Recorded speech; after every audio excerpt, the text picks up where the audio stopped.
hope that you see what I can see this morning, which is a room full of gorgeous women and a few great men who are here to celebrate our inaugural Innovate Her Business Summit. Woo! I am excited. I am so excited. My name is Alfreda Jarrett Reynolds. I serve as the Director of Economic Development for Brunswick County and serve as the host, one of the hosts of today's event. And we are elated to have all of you here at our first, and this is the first of many to come, Innovate Her Summit, as we celebrate women in business while honoring and celebrating her story. It's so befitting as we celebrate Women in History Month that we always talk about women in our past. And it is great to pay homage and respect to those women. But we have some remarkable women right now that are doing great things that deserve celebrating. And that's why we're here today. You are making history by sharing this historic event with us this morning. We would like to acknowledge our Brunswick County Board of Supervisors. We have our board chair, co-chair, vice chair, the Honorable Barbara Jarrett Harris here, our county administrator. Other county and elected officials are here. We are all here to celebrate and to honor great women in business for the great things that they are doing and the great things that they've done. We are also here to have an opportunity for you to network, to share, to rub elbows with some great women who are here to further garner information, to further talk about how they can market and brand their business, and how we can connect resources together.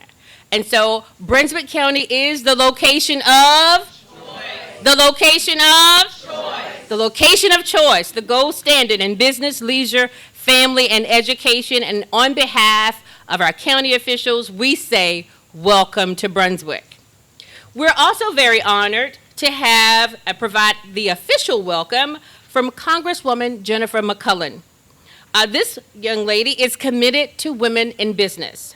Her district office is right here in this building, just upstairs. And just last week, she announced a $500,000 that she is giving to Brunswick County Economic Development for an industrial park. Isn't that great?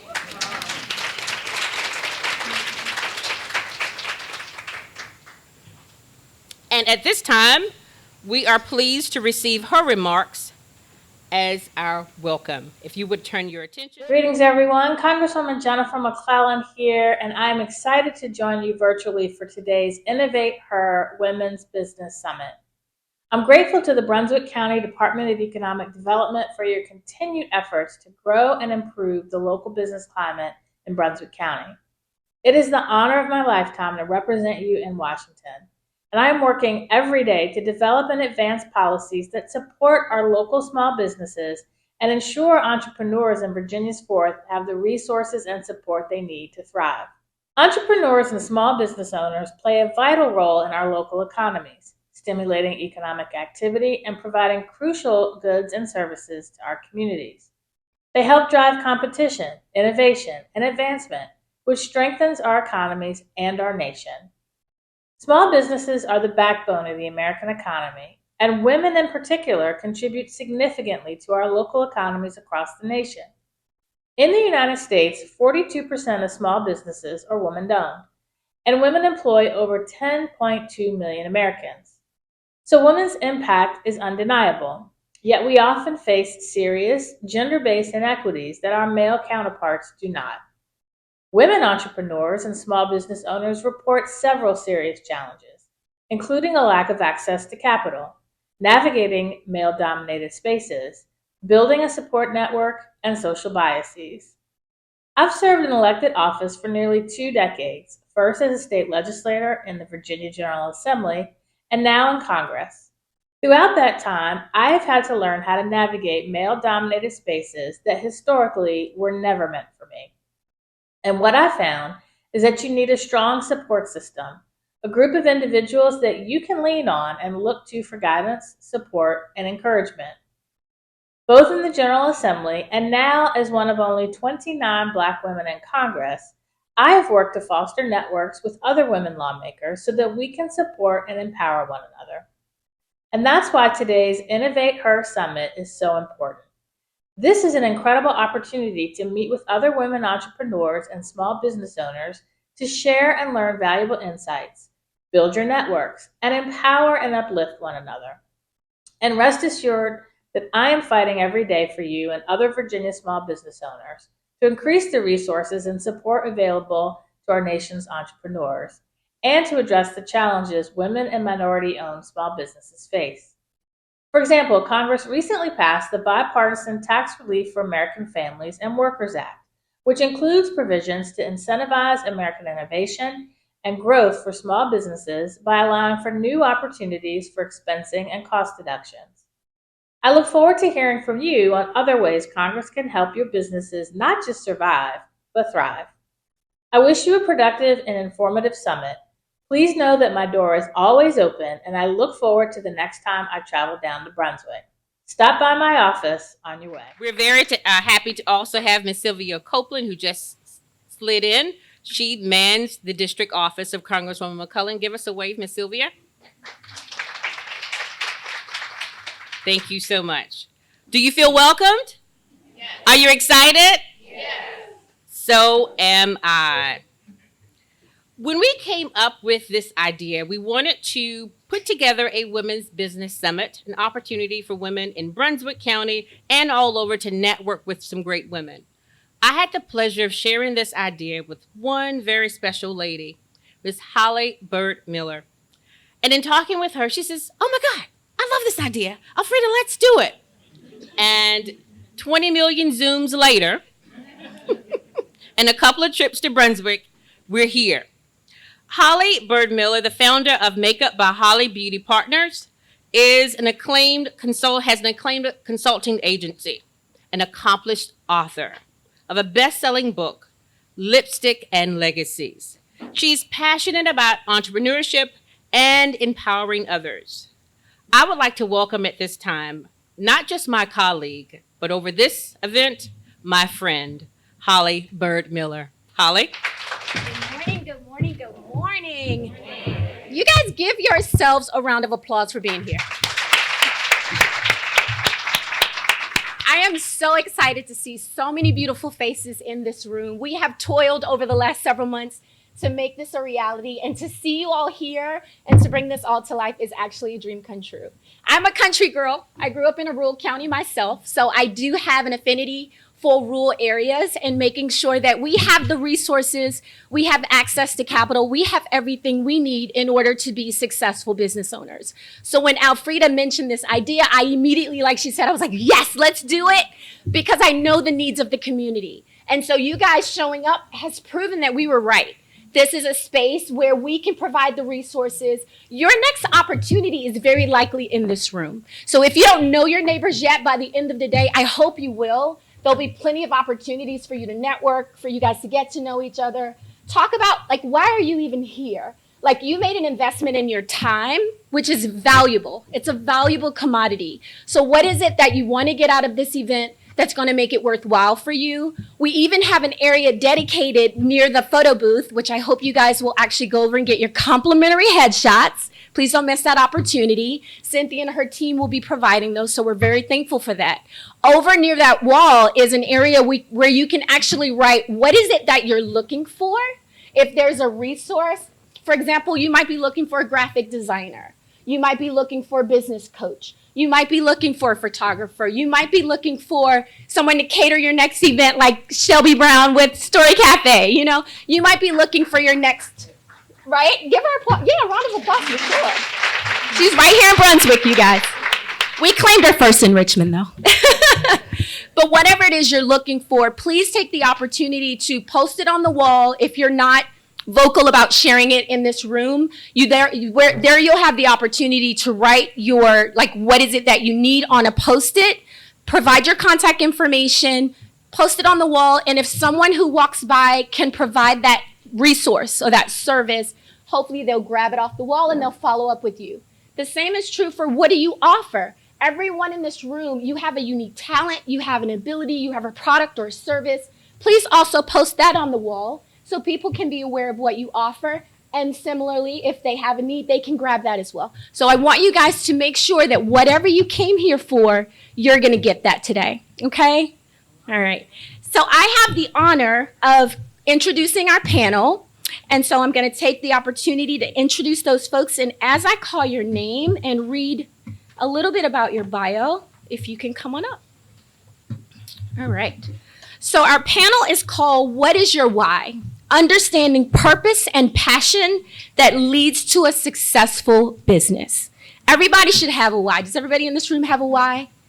That thing that wakes you up every morning, that thing that probably keeps you up late at night. It's always nagging at you. It doesn't turn off at, 5 o'clock p.m. It doesn't start at 9 a.m. It's always that thing that keeps you motivated and keeps you going. So we're going to get into some serious discussions with some experts and visionaries about what's their why.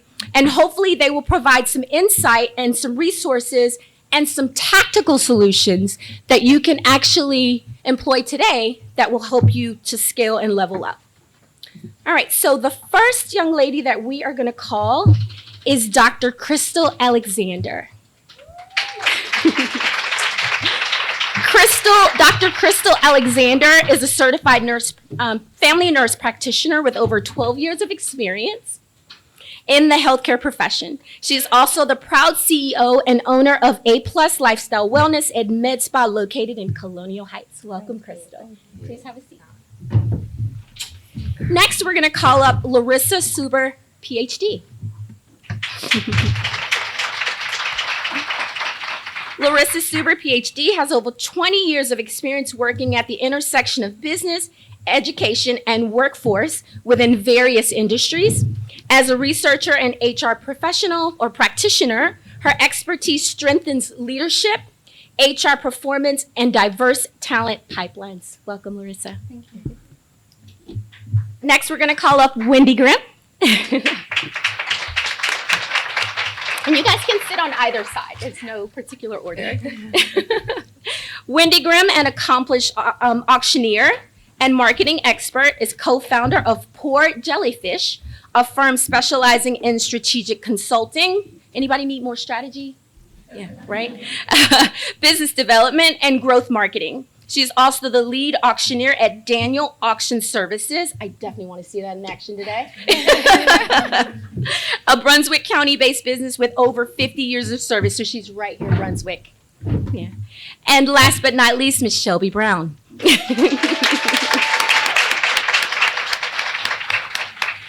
Shelby Brown, a Williamsburg, Virginia native, holds a BA in Mass Communications from James Madison University. Tonight, 9:40. She boasts nearly 30 years of excellence in journalism, so this face may look familiar because she's been all over the news. Serving as a TV news reporter for WTVR CBS 6 News. Currently, she directs marketing and communications at the Metropolitan Business League while running her own coffee shop right here in Brunswick, The Story Cafe. All right, and now we're going to call back Miss Alfreda. We would love for you to come on up so you can moderate, and I'll just share a little bit about Alfreda, although I don't think I have enough time to acknowledge all of her accolades and all the wonderful things she does. Alfreda is a native of Brunswick County, Virginia, a graduate of Brunswick Senior High School. Ms. Reynolds also graduated from St. Paul's College, where she earned a Bachelor of Arts degree in English and secondary education, and is a former educator with 21 years of experience. Ms. Reynolds holds an Associate in Applied Science degree in funeral service and embalming from John Tyler Community College, and a master's degree in business administration from the University of Phoenix. She has a career span of over 30 years in the funeral service industry, and has also worked in the healthcare field, where she worked in marketing, customer service, and client attrition or client attraction and retention. Since 2020, Ms. Reynolds has served as the Director of Economic Development for Brunswick County, Virginia. The growth and expansion of the Brunswick County's economic engine, she's right there, ladies and gentlemen, she's right there, is the primary focus of this department. She also works to ensure that we provide resources to our existing businesses to ensure that they are sustainable while equipping them with the tools needed to expand their business footprint, while leveraging her marketing skills to market Brunswick County globally as the location of choice for business attraction and retention. Currently, Ms. Reynolds serves as the GO Virginia Region 3 Council, the GO Virginia Region 3 Innovation and Entrepreneurship Committee, the Brunswick County Public Schools Career and Technical Education Advisory Committee, and the Southern Virginia Advocacy Team. Ms. Reynolds is passionate about the vast possibilities for Brunswick County, its rich history, agriculture, industry, and tourism. Ms. Reynolds strikes to market Brunswick County as the location of choice, the gold standard of business, leisure, family, and education. Take it away, Alfreda. Thank you. Thank you so much. I wanted to be a bit engaging with this panel discussion to ensure that everyone, that you're not just talking to me, but you're talking to our guests. And so I'm going to find a nice little location that I can kind of engage with our panel. We have a plethora of experience here, of beauty, of brains and brilliance and experience that we want to be able to garner all of their best practices, all of their great ideas, and understand what's your why. Why do we do what we do? Why do we sacrifice the way that we do? The early mornings, the late nights, the missing of the kids' games, or trying to make up with the husband about something that you missed because you were busy working and trying to. These are our struggles as women, because we not only are in the workforce, but we're family and we're community and we're so much to so many people. So as we look at your why is your compass. That's that internal clock that ticks within us, that gives us direction, that provides us the motivation to continue on when our body and our mind say, stop. So I want you to think about, what is your why? What is your internal compass to make you do the things that you do and bring about the impact that you bring? And we'll start first with Dr. Suber. Thank you, Alfreda. I would say that for me, it's about empowering and inspiring a generation so that they can have both, they can use their talents and their skills to really help move forward in their purpose. So I believe that's part of my purpose, is to really breathe life into others and help them to move forward. So for small businesses and also for our youth, as we think about attracting and retaining diverse talent, especially in rural communities, how can we help to expand that workforce? So I give my time to that. Awesome. Thank you so much. And you talked about breathing life. That makes me think about resuscitation, how we want to restore and bring life to our communities. That's excellent. Ms. Grimm, what's your why? And two, we must hear that auctioneer's voice before the day is over. We have to hear that. Well, we'll save that for a little bit later. So I want to be fully transparent in that my why is something I struggled with for a very, very long time. For well over a decade, I've understood the importance of it, but every time I tried to put something together, nothing felt quite right. And it would get me so far, and then it would just kind of fall apart. And that's because that why wasn't strong enough.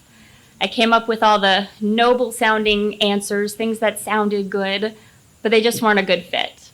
And it's kind of funny. There's this one, I don't know who in here has seen the movie Hook from the 90s with Robin Williams, but in one of the opening scenes, there's family sitting there, they're watching a play of Peter Pan, and someone asked Peter something along the lines of like, what do you want to do when you grow up? And he very proudly says, to always be a little boy and to have fun. And that's always what popped in the back of my mind. And it's like, to have fun, that's not enough, is it? But I thought on that, and that kept coming up time and time again. And what I realized was that my why was to experience every moment of life to the fullest, to really experience life, and to go above and beyond that, to show others how to do that as well. I see a lot of people, especially women, who they're just getting by, getting through one day to make it to the next, and they do what they have to do to pay bills, but they're not living their life. And there's so much opportunity out there. And whether it be helping them through one of the services that one of our businesses offers, or just showing them how they can themselves become entrepreneurs and have more of that time freedom and flexibility. And also showing that even if you're still figuring out your why, if you're still developing it, you can still be moving forward and still be successful. So that's my why. Awesome. That's so inspiring. Many times we do think we have to already have it all together and that we cannot deviate. And so we appreciate your transparency because sometimes we don't know our why. And it takes us a while to really try to figure out, what I want to do. And then you do it and you think, nah, maybe this isn't what I really want to do. And so we appreciate that. I think that was very healthy. Dr. Alexander. Hello, everyone. My why actually started from us, like working in the healthcare field. Like I seen firsthand, and being from a rural area, we lack a lot of stuff that other areas have, especially the suburbs and, certain nationalities.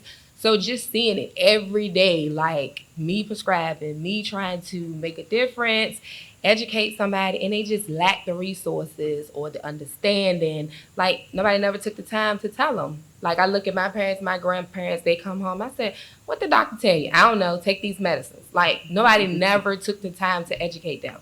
So if nobody takes the time to tell them better, how can we expect them to do better? So just constantly looking at it, I was like, no, I don't like this. Like we got to change it.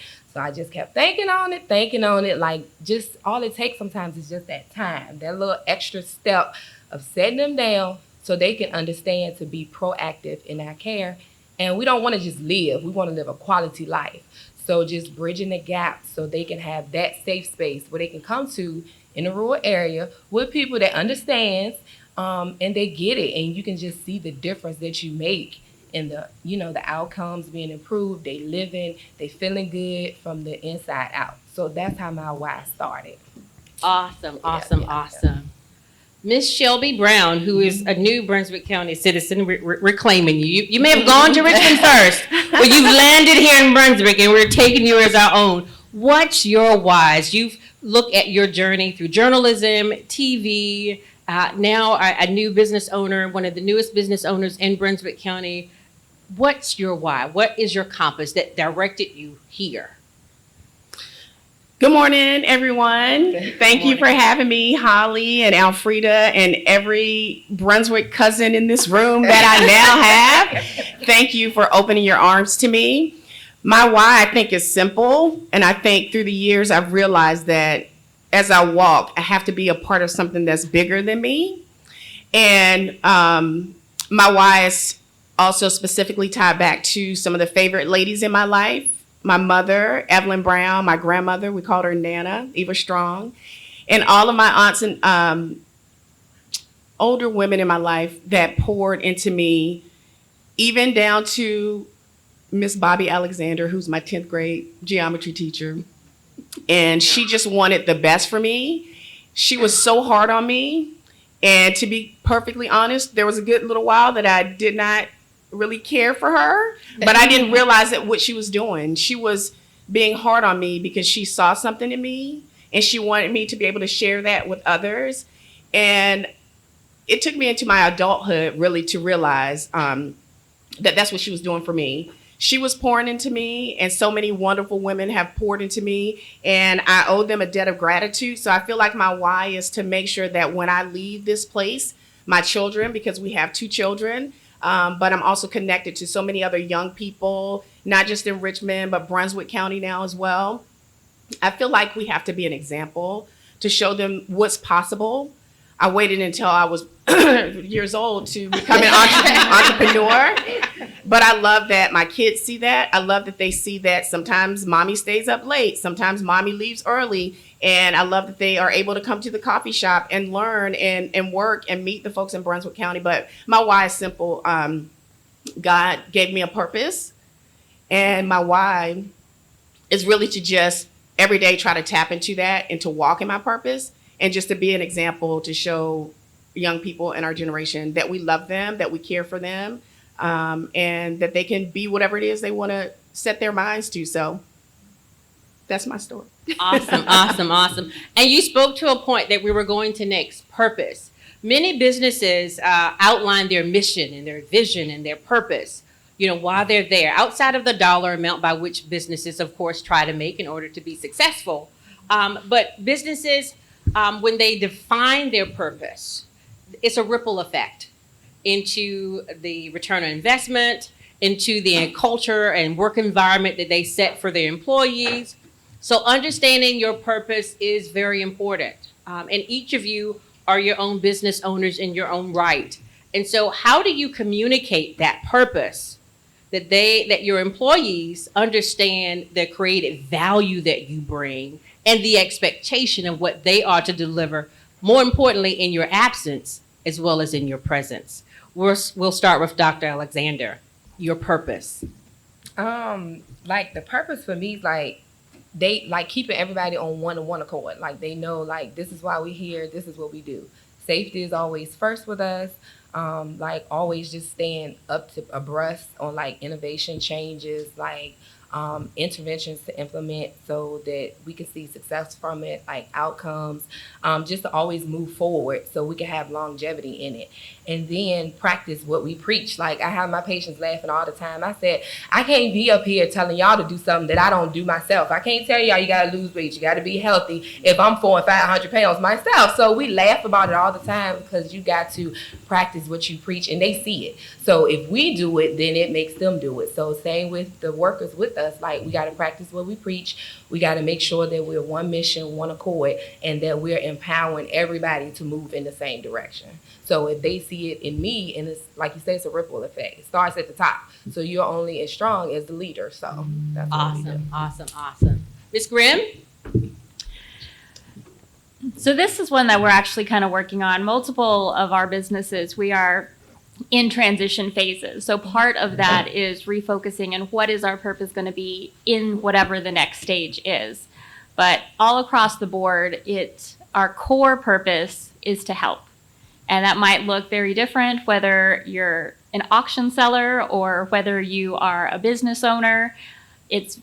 But at the core, it's to help. And not just to help, but to offer first-class service so that no matter who it is we're dealing with, they are the most important person in that moment. And we want them to feel that through and through.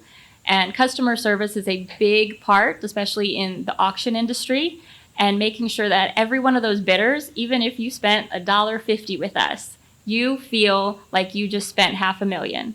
And always offering that service, that politeness, and coming back to that core value of treat people the way you want to be treated. Awesome. Thank you so much. Shelby? Well, I think that I'll piggyback off of what you said. Be good to people. I think you just have to realize that everybody is dealing with their own set of whatever life is thrown at them that day. So we do talk about that a lot at the coffee shop. And our aim there really is to be a community hub. We want to be a light in the community. And it feels good when people walk through the door and they say within the first few minutes that they feel like they're with family. They feel like they're at home. We laugh, we joke.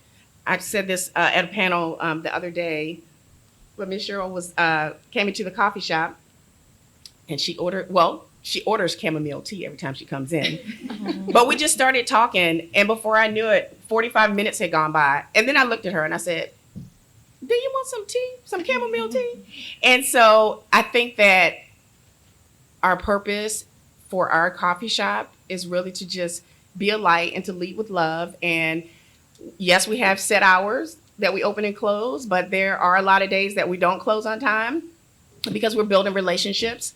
And I think that we talk about that in the coffee shop, about the relationships that we build. If I'm not in the coffee shop that day, I know when I call back to check, I have some great story about a customer that came in, about something that was said. A lot of people have come in and shared some personal things with us. And I feel like I've gained a lot of new sisters. I have a lot of new cousins here, but I think that you just have to treat people, again, the way that you want to be treated. And I think that we just talk about that and we serve our e-newsletter that we send out. It's called Sip, Savor, and Serve at the Story Cafe. So I think that sums it up. You can come in, you can get great coffee, great conversation. But for us, what I love the best is the serving and being able to do the outreach that we do in the community. For those of you that haven't had an opportunity to come in, we do monthly workshops. We're talking about financial empowerment. We're talking about inviting the USDA in so that they can do a program on their home repair grant program, which we did in February. And on a Thursday in the middle of the day, there were 50 people in my little coffee shop getting technical assistance from the USDA. And already we know a few of those ladies have qualified to get money to repair their homes. I showed up to work the other day and a lady beat me there before I could unlock the door. I wasn't late. She was extra early. And she didn't want coffee, and that was fine. She wanted an application. I didn't have one to give her because we gave them all away. But today, someone from the USDA brought me a whole stack. And so we're going to take that back. So we just really, our purpose is really just to serve. And, you know, the coffee part is great, but I think our purpose is clear in the community, and we hope that we're making the mark. Awesome, awesome. So it's more than just coffee. It is. Dr. Suber, your purpose, and how does that impact what you do every day? Yes, thank you. I think when it comes to purpose for me, I am always in tune to trying to understand how can I help. I don't know if you all have ever seen that doctor show. I can't even think of it now, but his key tagline was always like, how can we help? How can we make it better for our patients? But when it comes to my work, in terms of coaching and bringing in and helping young people to understand how can they grow in their career pathways, and helping women and small business leaders understanding how they can grow and expand, it's asking, how can I help? It's showing the empathy and demonstrating that I'm here to listen and I'm here to support you along that path. And so I find that I do that everywhere that I go. So as an example, I went to the doctor's office the other day and there was a young student in there and he was going to medical school. So I asked him, I said, oh, can you tell me a little bit about your career pathway? And I do this and I don't realize that I'm interviewing people, right? And like, tell me your story, right? And to really understand how I can encourage them or support them in their walk. Also just trying to encourage them to think about how they can contribute, specifically women in the community, underrepresented minorities in STEM. It's really important to me to think about the customers that I am serving. So thinking about how I can provide that access and reaching out to them in a way that may be unique and different, and finding innovative ways to do that. Awesome, awesome. So we talk about purpose and we try to get an understanding of what our intrinsic purpose is, our motivation, the thing that moves us, the compass that directs us. So in business, we all want to be successful. What is your return on your investment? What is your return? Is it the customer that came back, that beat you to work about trying to get the application? Are you trying to impart something in your children? Are you trying to leave a legacy for your community? What is the real return that you're looking for when you talk about your why? Because we work towards something, but it's always mindful to keep what we're working toward in the forefront of our minds so that we know when we're there. Have you seen that movie, Are We There Yet? Yeah. You kind of have to have a destination in order to know when you've arrived. If not, you'll just You'll keep going and going and going. And I think many times women in business, we're working, we're grinding, our heads down low, and we're getting it done. But how do you know when you're there? What is the return on investment? What's the key thing that you see that makes you think, I'm almost there. I'm there. I need to set a higher mark or a new goal. What is that return on your investment? We'll start with Dr. Suber. Thank you. I would say legacy is the first piece. I have 3 children, and so helping them to understand that if they see me making it, that they can also make it, giving them the tools and strategies that they need to be present and visible, and to really be that convener in the community. I think seeing a community excel that hasn't already excelled and being able to contribute to that is also something that I think is valuable. And then outreach to multiple different spaces and places that you wouldn't normally see yourself. So expanding to social media, expanding online and seeing yourself in multiple geographical regions, rural as well. I'm thankful that soon I'll have a book, and so being able to really spread your message wide and far, and really being able to provide those insights to people that may not have had access to you and to that knowledge. I also consider myself a lifelong learner. I'm always encouraging other business owners and others to continue to grow and learn. And so I think that that's also something that's significant when you see others who learn and they see your behavior and they want to model that. And they tell you that you inspire them to be better. I think that's, for me, when I know that I'm making that impact and making that mark. Awesome. Thank you so much. Shelby? Hey, I just went. I wear a lot of hats, and I think this question makes me think a lot about working for Metropolitan Business League as the Director of Marketing and Communications. And for those that don't know, MBL is a wonderful nonprofit, and we're a business association, and our main focus is to help small, women-owned, and minority-owned businesses. So it's just really been a blessing to be in the fold there in the family, and we talk about return on investment. Floyd Miller wants to talk about that all the time. So I think that it is huge for us to see our members winning and for us to be a part of that, even if it's just me connecting a new business to our capital access manager who's going to walk her through grant opportunities or walk her through opportunities, excuse me, to get other capital funding.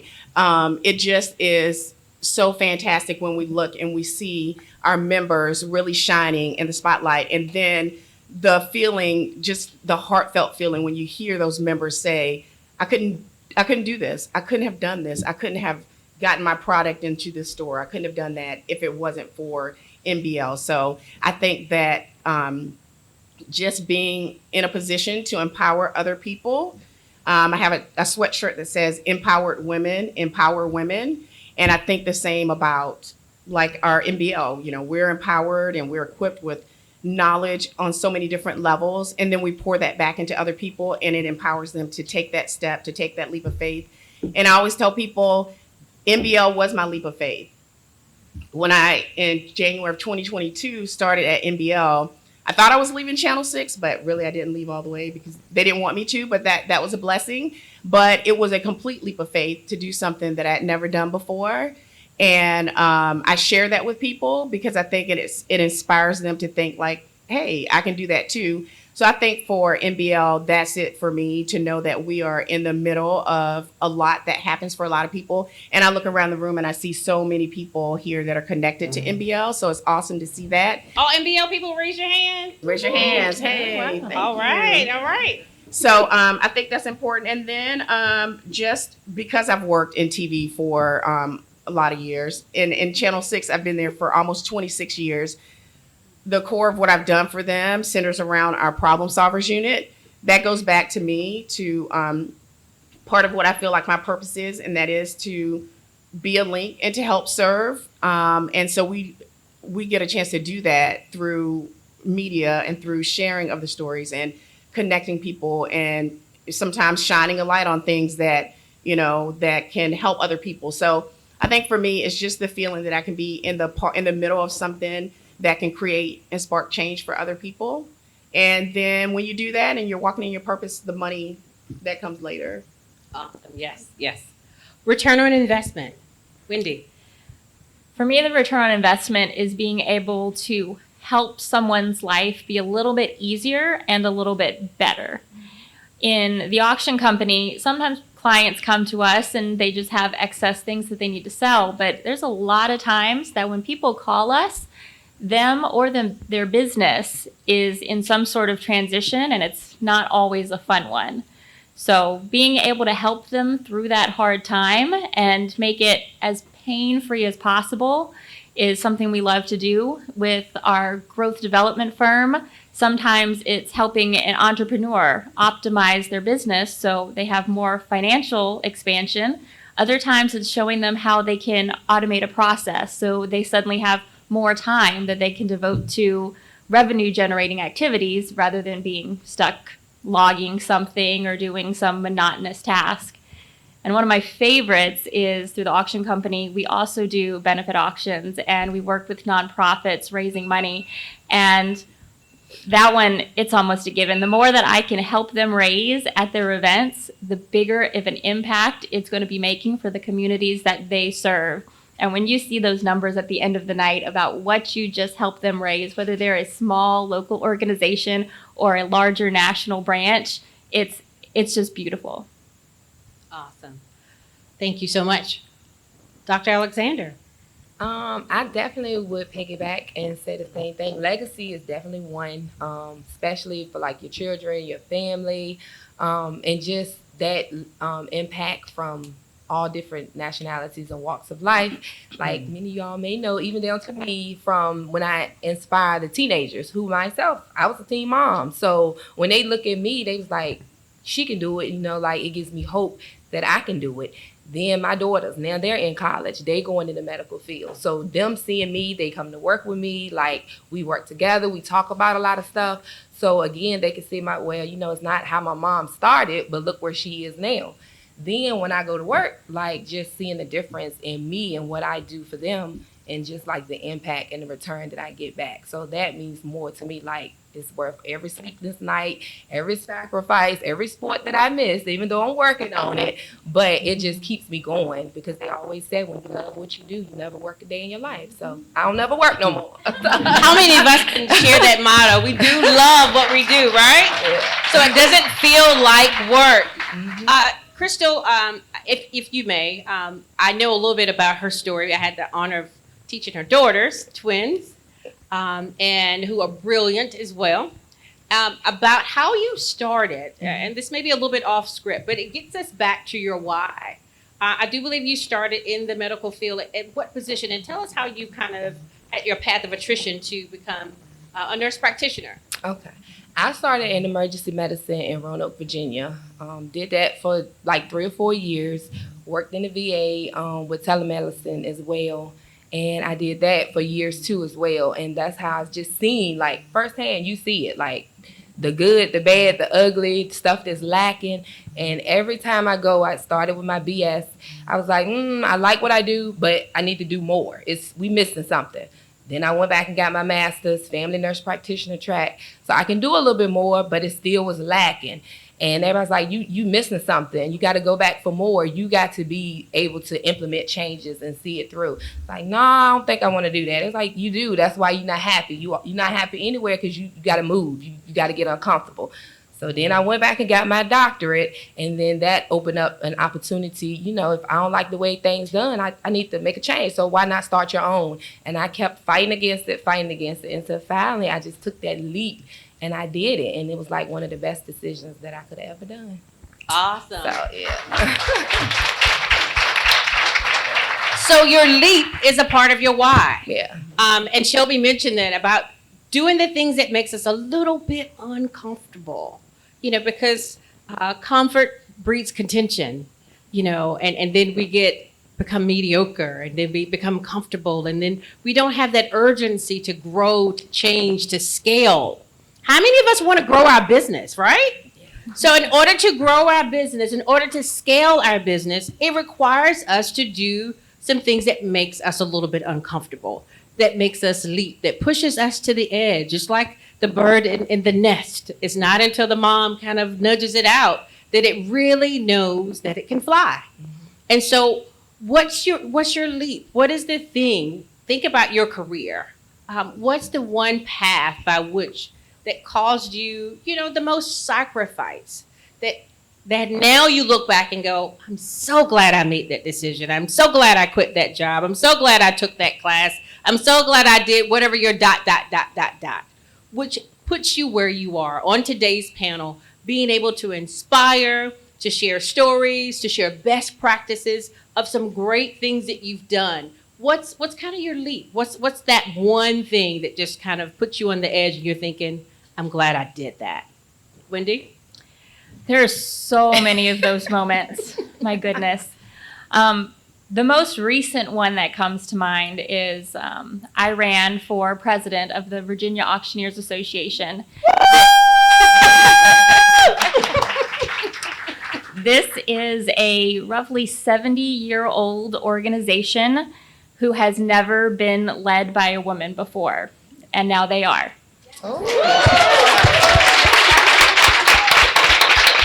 You shattered the ceiling.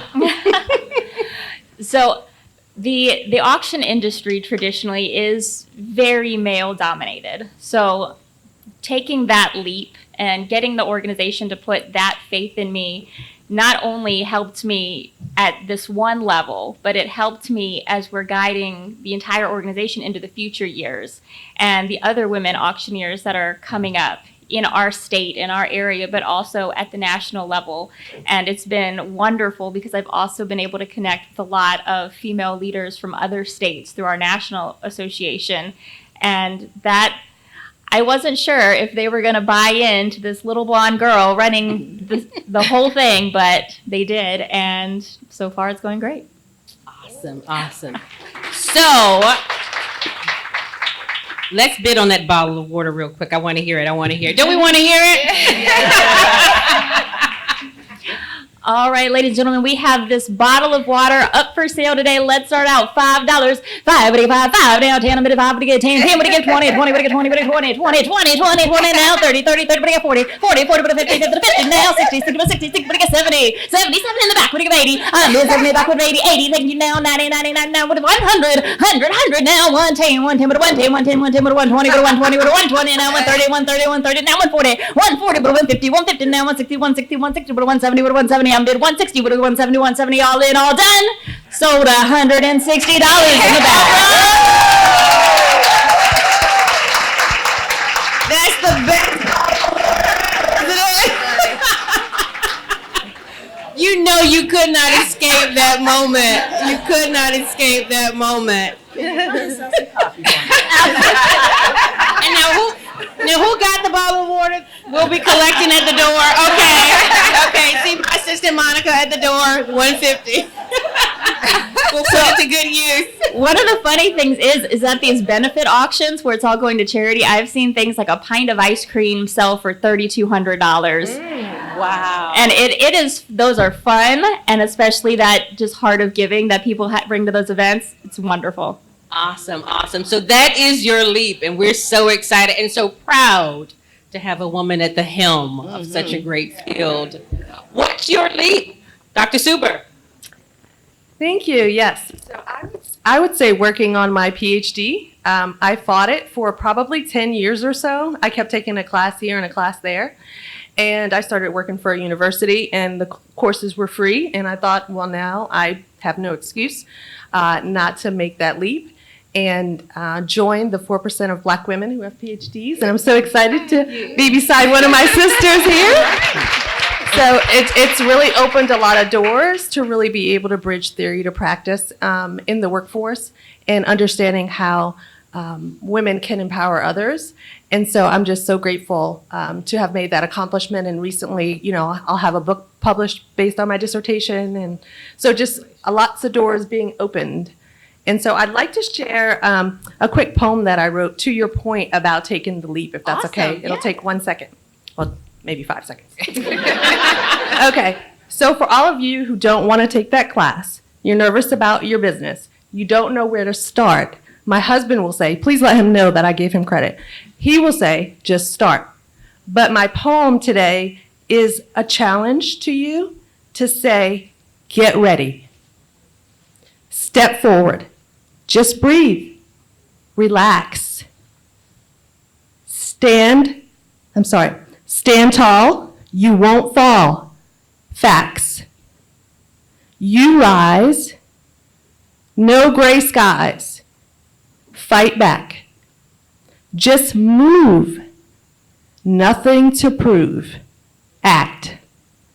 So if you have a business idea that you haven't started, or a class that you haven't taken, or you are looking to partner and you're afraid, do I work with this person? Or do I take this client? Just get ready and relax. As women, I think we have so many different things that pull at us and hinder us. And working in HR, I coach women all the time They say, oh, I looked at that job description and I'm not qualified for 100% of those things, right? And some of you know that women will not apply for a job unless they have 80% of the qualifications. Who knows when a man will apply? What percentage does he have? 0. Probably 0. Probably 0, right? They're like, I got this, right? But actually, the statistic is 40%. A man will apply for a job, even if he's not qualified. We will get double certified, triple certified. We'll have a PhD on top of our PhD. I know a woman who has a JD, so she practices law, but she wanted to move up in academia and become a professor. So now she's getting her PhD. So to me, I feel like she should open as many doors as she likes. She should start her own door, right? Yeah. But as women, we do have that imposter syndrome, right? And if you don't know what that is, that's like, okay, I have all these great things and I have all these accolades and all these achievements and I've done all these powerful things. But then that idea of doubt creeps in, right? So when that doubt starts to creep in, just know that you can do it. You can make the sacrifice. You can make that step forward. So stay encouraged to do that, no matter what is in front of you, because you work so hard. You're here today. Be encouraged by your sisters. Build that support network. We're going to talk later about how we can continue to help other women to get their PhDs, to get their JDs, to get their certificates. How can we help support each other? And that is the hope of today's event, is to ensure that we empower each other. And I know we have a few good men here. One's just come in, our board member, Mr. Owen. We're so excited. He's an auctioneer as well. We're so excited to have him here because we do need that support as well. We are stronger together. And so as we talk about, thank you so much for sharing that poem, get ready. That is, should be our mantra for today. Get ready for all of the great things that's going to happen. Your answer to your question is in this room. And you're someone else's solution as well.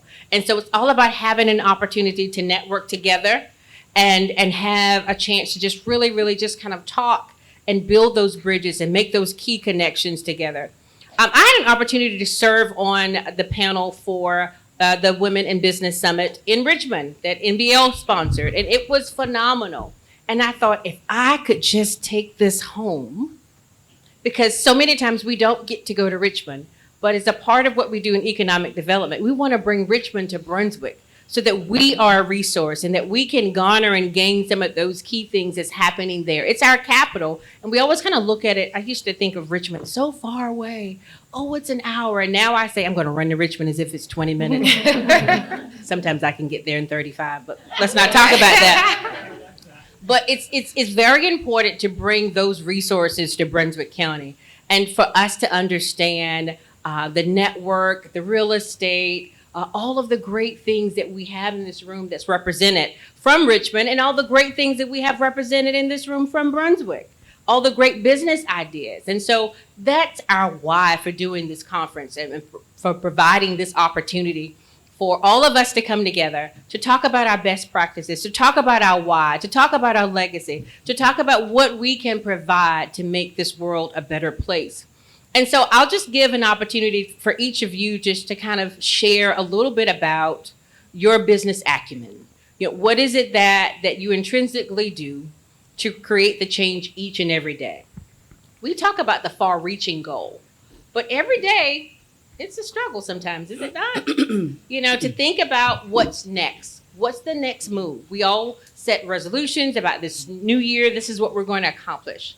So what is it? What's your motto? If you had a closing statement or a one-liner, you know, I say Brunswick County, the location of choice. It's the gold standard.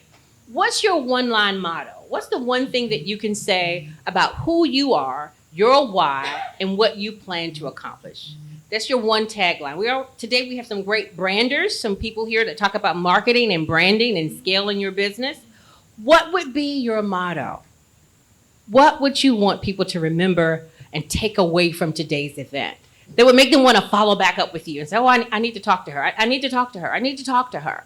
What would be your motto? What's your one-liner? We'll start with Shelby. I wrote my motto down, but it wasn't one line. And then you threw a curveball at me. I think my motto would be a lot of what we just heard today. Passion and purpose will be your guide. Passion and purpose will be your guide. Love it. And the other thing that I try to tell myself every day, because you talked about imposter syndrome, I brought this with me. It's my little journal, and it says grace on the front. And that was just for me today, just reminder to give yourself grace. We expect a lot out of ourselves, and then sometimes we question, like you said, whether or not you can. And I know for sure that I couldn't have started a coffee shop, started in business if I hadn't taken a leap, if I hadn't gotten connected to MBL, if I hadn't been, Holly likes to say, you're going to find your tribe. She'll say, you stand here long enough, you keep doing what you do, you'll find your tribe. And my tribe looks a lot different than I ever thought. And I have a lot of friends, I have a lot of associates, but I really have found a tribe of people, and it's not even what I ever expected. I never expected to be a part of an organization and find friends and mentors that run their own petroleum company, run their own beauty company. They're building a hotel in Brunswick County. They're writing or making documentaries and nursing people for years and years. And those types of people have circled around me. And the best that I can do is soak it all in and give what I can give back, but be open. I'm being so open to business advice because I'm not a business expert. I just know that I love people.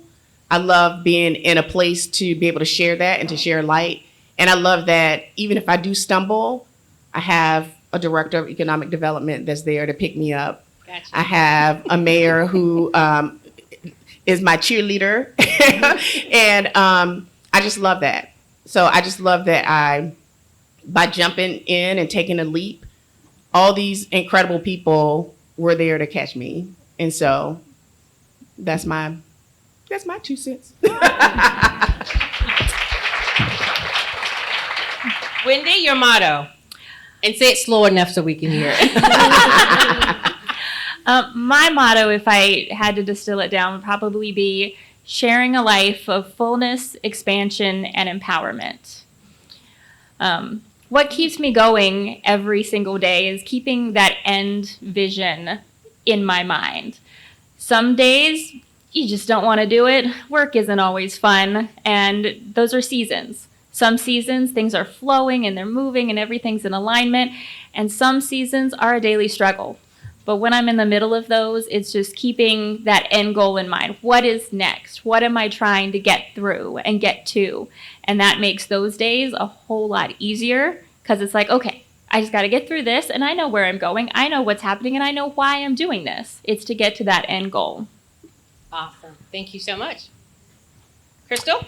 Mine would be to trust the process, to enjoy the ride, and always think bigger picture and not small in that moment. So that would be mine. That's good. That's good. Larissa? So, of course, as an educator, I'm going to say lifelong learning. So I'm going to encourage all of you to take a class, do something new. But also when other people see me, I'd like them to see me as a support system.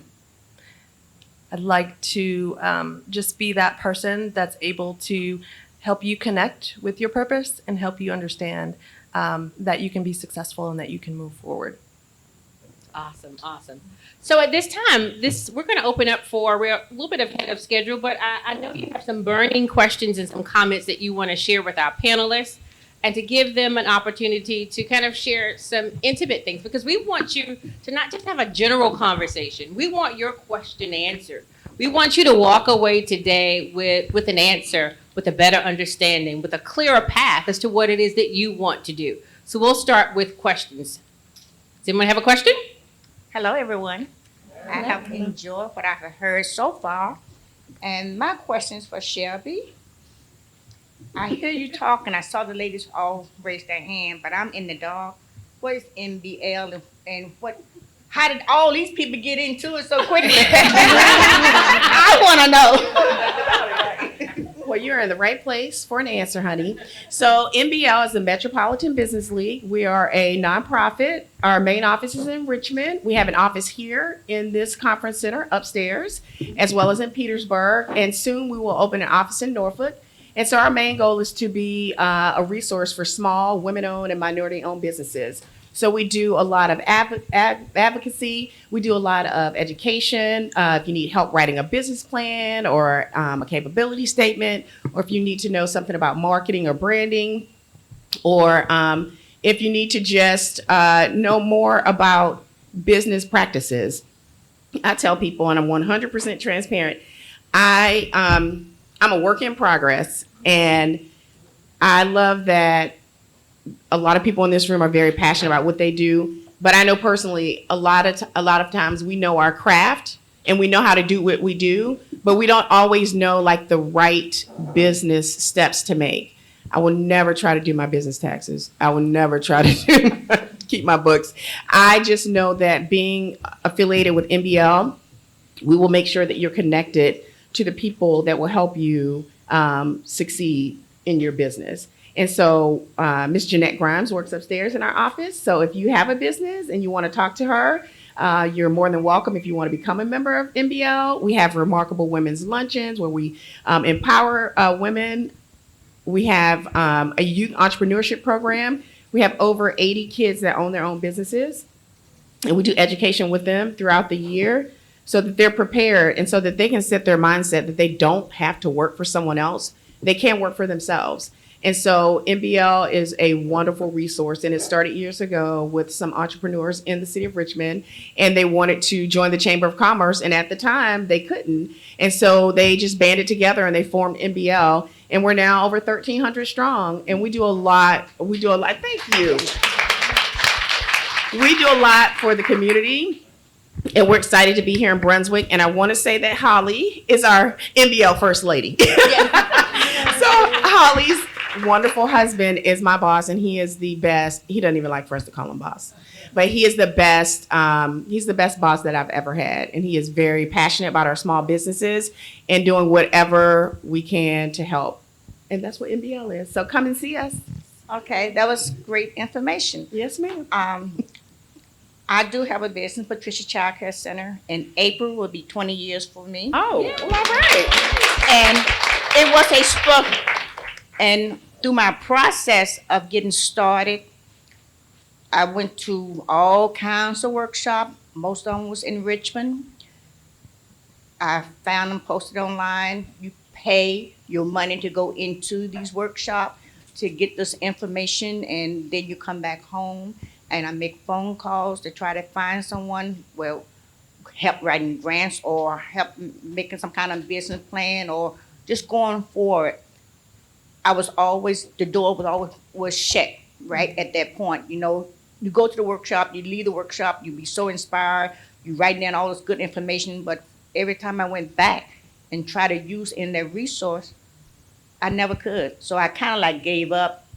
Don't give But up. I didn't. That's why I'm still standing. So many people told me to give up. You know, why you want to do this? You know, what led you to want to open up a business in Brunswick County? You know, the small town, and I would invest in something else. You know, but I kept on saying, I had a dream, I had a vision, and this is what I wanted to do. And I didn't take no for an answer. I love it. And I just kept on pushing myself. And yes, so many times through this 20-year journey, I wanted to close my doors. I wanted to give up. But God kept telling me no. Amen. And I didn't. And I'm still standing. And it's good to hear that this organization is there for people that's coming up now to go into business. And so many people raised their hand and said that it showed me that it do work. You know, the resources is out there. Somebody is there. You know, you just got to stay strong and hang in there. Thank you. Yeah, and if you know people that have small businesses that aren't in this room and you know that they would love to be connected to MBL, you can send them this way. And you can also send them to the Story Cafe at 121 North Hick Street, because we're like an MBL satellite office. Like literally people come in there And there was a lady in there the other day, and I love this because my direct supervisor, Micah White, came in after he spoke at Chamber, and there was a lady, Miss D, I think she's in here. She was sitting down on her laptop joining MBL when he walked in the door. I was like, thank you, Jesus. So we're really excited about being here. So send people our way. Yeah. And we offer free membership. So that's how MBL got to Brunswick, because we wanted to bring that Richmond resource here. And our department offers the membership. So see me, and then see Miss Jeanette. And so memberships are free. Yeah. There's actually a vendor's table over Yes. in the other side. Good morning. I'm Marilyn Cabinets. I'm the owner and CEO of Cabinets Coaching and Consulting Group. And I want to ask you all, in your journey to having this thing become your own, what was that like when you got your first client or customer? How did you get to that point, and what was that like?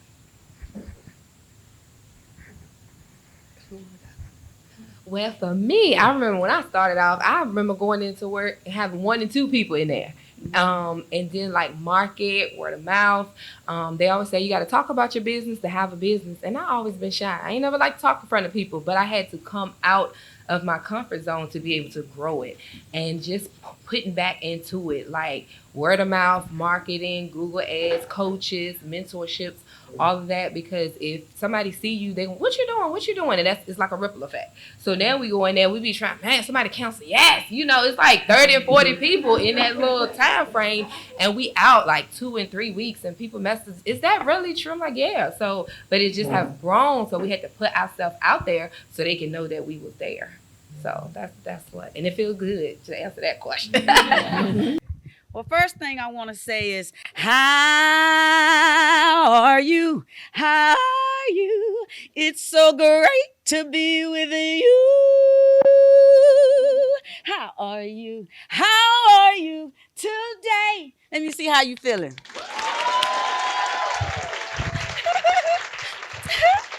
First, I want to say thank you to Holly, to Adrian, to all of you, to the MBL, to the Brunswick County for having me here, Frida, for the InnovateHER Summit.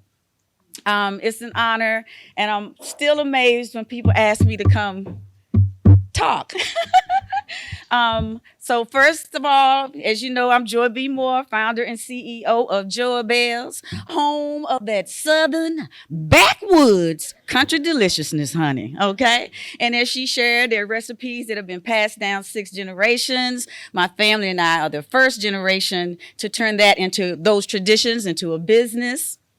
Currently retailing in 2,100 stores nationwide, thank you, and on QVC.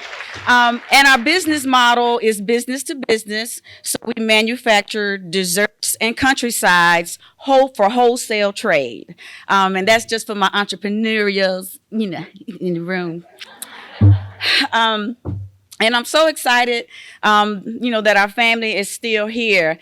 Okay, so I've been asked to come share my story and how I got to my mantra, no matter what things look like or how they feel, keep moving. All right. So I feel like I have to go back and tell some of my backstory, right? So that you can understand that no matter, I'm going through a growing pains company storm right now. And to anyone else's, girl, that's an opportunity. And it is, but it's still my current storm that I'm standing in to figure out, right? And I'm walking like this, right?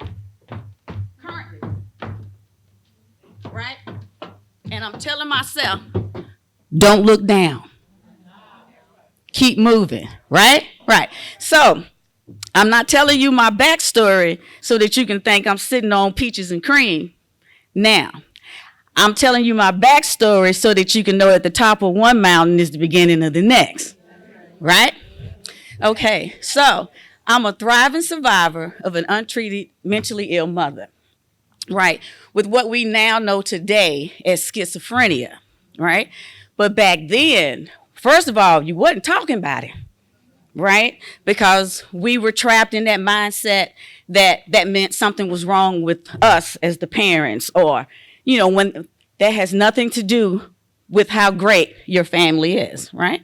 Or how well of a parent you've done your job, those types of things. So it wasn't discussed. And so we were left without resources, any type of information. And then my mother had bipolar and violent tendencies on top of that, right? Now, don't get me wrong, my mother loved us. Even in the midst of all of that, I can still see and know that my mother loved me. You wouldn't catch me outside without my hair combed, face clean, moisturized, all of those things, right? But they didn't know what's behind the door. She was having raging episodes. So she married 3 times. And so one of those stepfathers sexually molested me and my sister, and it went on for years. Told my mom, she chose not to believe us, even though I know she knew, right? That's neither here nor there. But that's part of my makeup. And so it got so bad that I ran away from home at age 14. I lived in abandoned houses. I ate out of dumpsters, and if we keep it at 100, looted out the stores for food, anything I had to do, right, to survive. So I only got two good meals a day. That was, breakfast and lunch at school. And then once I got out of school, I went to the YMCA in South. I grew up on the sunny side of South Dallas. And so I went to the YMCA after school where I got, a snack. You got they used to have the little milk carton, with the little sandwich, all of that kind of stuff, a bag of chips. I was thankful. And there was one lady there, Miss Tina, and for all of my Caucasian sisters in the room, right, it was my first real interaction with someone who didn't look like me, okay? I want to put that out there. And every day, Miss Tina asked me, Joy, have you done your homework? The first time I said yes, she said, let me see it. All right. So every day after that, I learned my lesson. Every day I knew I had to bring and either have my homework done, have it with me, or Miss Tina wasn't going to let me participate in the activities, which meant I might miss out on some food. That was important to me at the time. More important than school, any of those things. But thanks to Miss Tina and all of the staff, for caring about the students and the programs that were in place, I was afforded the opportunity to graduate on time, despite being homeless, and so I'm super grateful for that. And then when I went to school every day, they didn't have running water, in the abandoned or closed houses.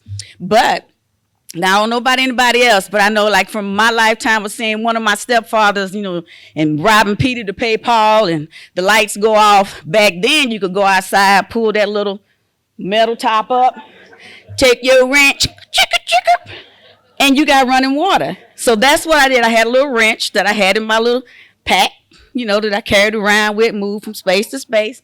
And so I go out, turn the water on, and, fill up my bucket, bring it back. And I use that water in the house to, to try to wash or clean clothes. And I wasn't always able to steal laundry detergent and things like that, right? So when I went to school, my clothes were not the best. I smelled, didn't have some of the things that, you use to keep yourself fresh. So I was constantly bullied, made to feel less than and all of those things. And it took me many, many, many, many years to learn my own value, appreciate myself. I'm not less than, and just because doesn't mean, all of those things. It took me many, many years to reach. But I just kept pushing, went to school every day, graduated on time with a 3.79 GPA. I will never forget, because Miss Tina made it important to me, so I will never forget, right? And went on with my life. I met my husband when I was 19. We got married. I have 3 children. He had 2 previous, so I have 5 children, and I have 3 grandchildren. And we've been married now 39 years. And so I just thank you. I know that ain't no easy feat, child, let me tell you. Woo! But, so I went on and I was blessed enough to live a fairly normal life from that point forward.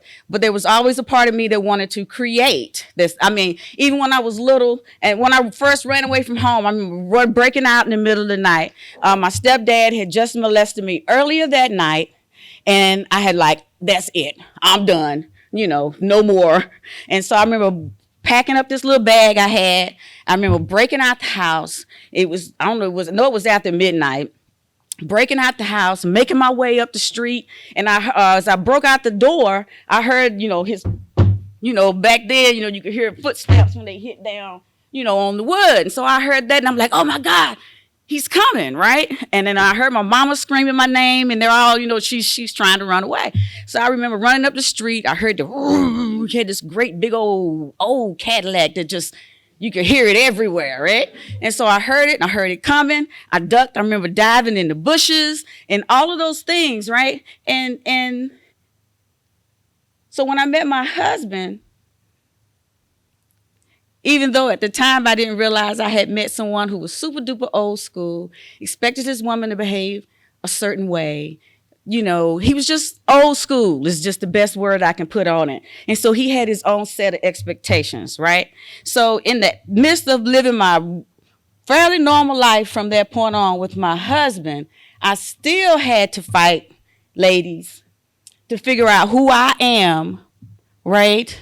Without compromising and at the same time without undermining him, right? And then I got to a point that I realized that was not my responsibility. I don't know how I got here. Okay. Was not my responsibility, right? And then when I began to stand and he could see that I was still his wife, I was still a mother, even though my kids was grown, still a grandmother, right? Still by his side, but he had to let me fly. He had to let me go, right? And he had to trust that my flight was not an abandonment of him. And so for whoever this is for, because I don't even know where this came from, right? So whoever this is for, I'm telling you that you can do it, still keep your man, and have your business, okay? You just got to figure out, because only you know him best, is to figure out the way that he knows that your growth does not diminish who he is in your life. All right? I don't know where that came from. Anyway, so while I was living my regular old life, right, I still felt the need to create, so I recorded an inspirational album, Project Butterfly, spread your wings and fly, no more tears to cry, a Project Butterfly. Anyway, so that was the inspirational album. I just felt it that much, right, so I had to let it out. And so I recorded the album, didn't do nothing. We'll get back to that later, right? Because I thought I was going to be a star. You couldn't tell me I wasn't going to be no gospel star, okay? That didn't happen. We'll get back to that. So then I recorded, but in the midst of that, I learned a whole lot. We'll get back to that. And then I wrote my personal memoir, Hopefully Beautiful, partly to release myself. It couldn't live up here rent-free no more. And the best way for me was to write it down. And so I was writing little things down. And next thing I know, I had all of these sheets of this stuff that I'm like, and my husband said, well, you might as well just put it in a book and just be done with it. I'm like, hey, that's how he is. He's a forceful talker. It's okay. And I said, okay. And so I did it. Didn't nothing happen with it. We'll come back to that later. Right? And so I landed this nonprofit job, right? Super excited because it supports children in the out of school time space and gives them quality learning opportunities, and meals are paid for. That was important to me, that the kids didn't have to pay for meals and they didn't have to figure out how to get there or get home, and which same as their parents not having to worry about it. So that was important to me. So being a part of that made me feel like I was giving back to other little Joyebells. My nickname, by the way, Joyebells, like me. My family nickname is Joyebell. Started off because my head was extremely larger than the rest of my body for about 12 years, right? So they called me Bell Head. By the time I got to be 12, I'm like, we can't, this just cannot go on. Grandma, mommy, somebody. And then it changed over to Joyebell. So my auntie said, you're a joy to the world. We're going to stick an E on it. We're going to call you Joyebell. Thank you. I just thought I'd throw that in there. So again, I did all of those things, released those things, got into the nonprofit, and I really got comfortable. I was comfortable there. Because one, I felt like I was making a difference. I got to work some social media from time to time because, that was my thing from releasing the music, right? And I lived on social media with the music. And in the end of 2017, my spirit said, be still. Be still. Get your hind parts. I almost said so. Get your hind parts off of social media. This was Facebook in time back, that's when Facebook was, you get Facebook. If I did this, it was on Facebook. If I did that, it was on Facebook, right? I lived on it. And while I thought I was promoting my music and my book, it didn't do a thing. I was just living on Facebook. And something told my spirit, be still, towards the end of 2017. I couldn't post. Didn't have anything to talk about, even if I tried, and really didn't even have the desire. And during that same time, I started writing out Joyebells, the Joyebells plan, my pie business plan. Don't know why. I mean, God, of course. I personally, didn't know why. I just did it. And I worked on it for like 7 to 9 months. Just getting a little bit here, finding out the knowledge, what you got to have to start just all of them. And so I had, and by the end of 2018, I had put together a whole plan. My plan, though, wasn't to launch that until like 2028. I'm like, I'll be close to retirement, well, not that close, but it'd be closer to retirement, and I saw myself as a little old lady, not that I know what a little old lady looks like, but a little old lady in the store, in my own shop, selling my pies. That's what I call myself writing a plan out for. God is my witness. I finished writing that plan on a Sunday. The following Friday, May 31st, I was released from my job. That nonprofit that I worked for restructured, and my position was eliminated, right? I remember sitting in that daggum, she talking to me in the office. I remember crying. And then all of a sudden, my tears, something said, what? And all of a sudden, my back went straight, right? I stopped crying, still had the wet face and everything, but I stopped crying. And then she's talking to me, right? My boss, a former boss, is talking to me. And she's trying to let me down easy, because she was a great boss. I believe she loved me as an employee, all of those things. So she's doing her best to soften the blow that she got to let me go because she got to restructure so they can grow. Right? So by the time I said, wait a minute, I felt the smack, my back straightened up. And she's talking, and all I hear is wah, wah, wah, wah, wah, wah, wah, wah. And in my head, I am already planning. I'm inside that spreadsheet that I had just finished that had the 4 quarters with the whole breakout of what I needed to do to launch. So she's one, I'm in the mind. I'm like, okay, so now I got to reach out to VDAX, which is the Virginia Department of Agriculture and Consumer Services. That's who monitors your food businesses, when you sell to consumers outside of your house, right? And I'm like, okay, now I need to get all that started, right? And she was like, do you need to go home? I said, yes, I do. I need to go home and tell my husband what just happened to me, right?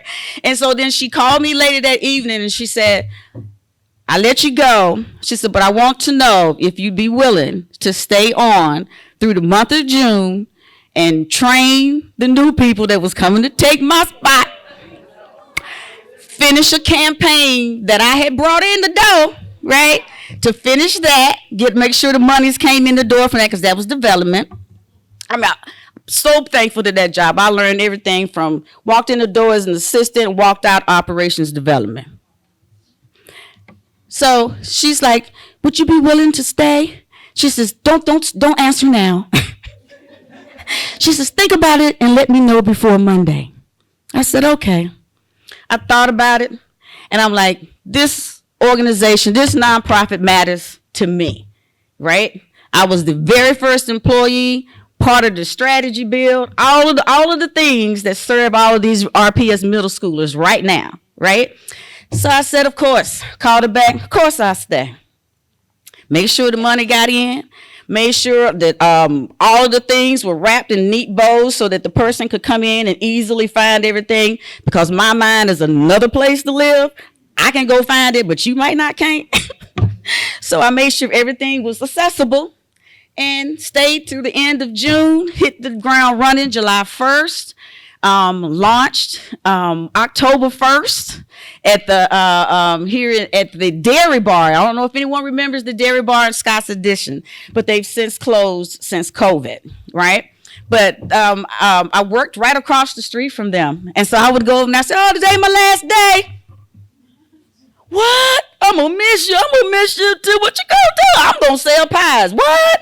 Yes, right? And so he said, are you serious? I'm like, yeah. He said, well, come on, bring them over here. He said, I'll take some little 3-inch tarts of your pies, and we'll see how it do. Brought him in. I came back in. He said, Bobby U Crops said that's a winner. I don't know if anybody else knows who that is, but that's from the U Crops food. They know food, right? And he said, Bobby U Crops came in and had some of your pie. He said, that's gonna work. I was like, excited, and long story short, what I learned, ladies, for any of my food folk in here, is that I went from that excitement and ran around Richmond, I ran around Richmond, and I got into as many restaurants as I could. But what I found, it is not a consumer demand route. It's what the restaurant owner's budget and what he wants to do route, or she wants to do route. Right? So just when you're thinking about strategy, starting your business, your food business, I can only talk on food business. Think about where you start. Folks tell you to go start at the market. The market is where you're supposed to go. And I'm like, I am in menopause. I am not getting ready to go stand outside in the heat, to sell some pies, right? And nobody wouldn't want to eat it anyway, because I'm like drenched, So I'm like, okay, that's not the route. I don't see that as the route for me, right? And then COVID hit, right? Because we launched just as COVID hit, right? Now the folks say, girl, oh, y'all in trouble. Y'all about to die. Ain't nobody living, businesses living through this COVID thing. And you ain't going to be able to make no money. You just barely making. I made $8,000 in 2019. We sold $8,000 worth of pies, right? And so how that supported inventory, packaging, gas, all of the things, only God knows that. And that's real talk, right? Because our burn rate, our monthly burn rate, which is the amount of cash and expenses you roll through each month, did not match what was sitting in the bank. All right. So that's why I say no matter what things look like, you keep moving. And then God meets up and provides bridges and lifts up, and you just thought that's solid ground. Okay. So that's what I'm saying when I say that. And so then we found out COVID hit, and you got the words essential, non-essential. Right? Restaurants were non-essential. And got shut down. And that's when somebody said, hey, you should try your product over at the market at 25th Street. They've been out a year. They're supporting, right? And so I called and called, couldn't get through, couldn't get nobody to get permission to come bring the food up. So what did I do? Packed up my basket, walked into the store, walked over to customer service, sat it down on the thing. She said, oh, what's this for? I said, this is for you and your staff. Right? Child, I got a call 2 days later. And the buyer said, this is all my staff is talking about. Because they took it, they put it in the break room. I took whole pies, mini pies, slices. I took it so they could, hey, get you some. That's my brand, my grandmama, get you some, right? And she called me 2 days later. That was all the staff was talking about. And she was like, oh, this is awesome, but I'm going to need you to come in and demo. That's when I learned about demoing. And I cut my teeth at the market at 25th Street. Right? And so the very first day, right, that I'm demoing, and I'm sweating profusely. And I'm setting up my stuff because I was running late. And so I'm rushing, setting up my thing, and I had pop-ups and, you know, all of the things that made me look legitimate, right? And I'm sweating. And then this guy right here, Brian Robinson, walks up to me in the middle of sweating and setting up the stuff. And he's, hi, I'm Brian Robinson. And you know, I would love to work with you. What are you doing? And I looked at him, and I'm sweating. I said, I cannot talk to you right now. Said, I'm late. I need to get this set up. I said, but if you leave your information, you know, I can talk to you, you know, at another time. And so I'm still rushing and I'm behind and I keep looking up. He's standing over there at the produce section like this.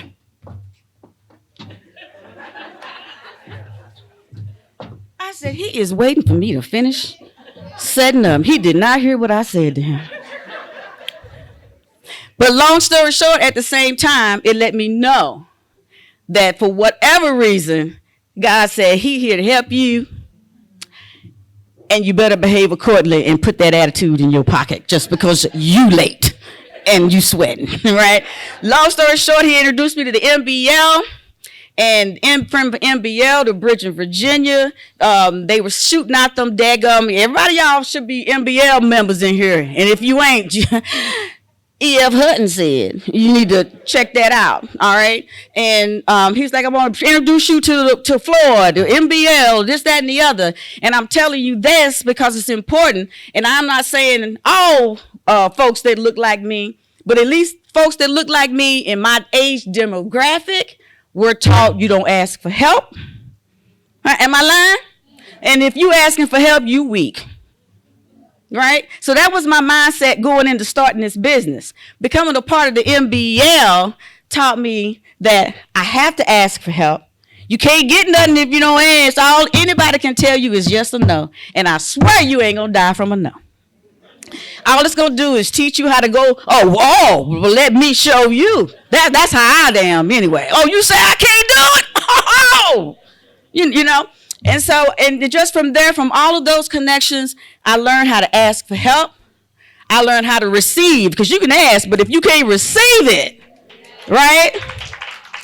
And if you learning on the grow, you really don't know.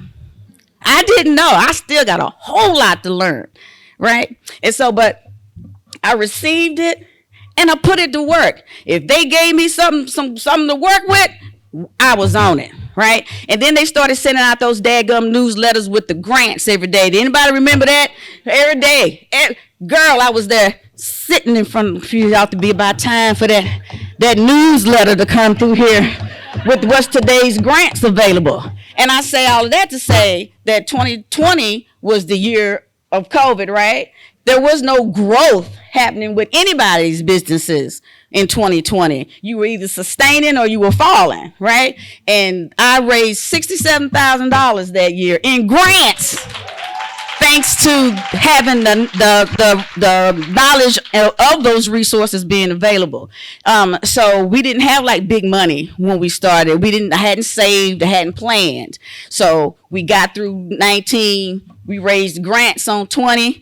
Then one of the MBLs, Floyd, introduced us to another organization that we worked with to get money for inventory to be able to supply our very first Q4, because we didn't know what that looked like.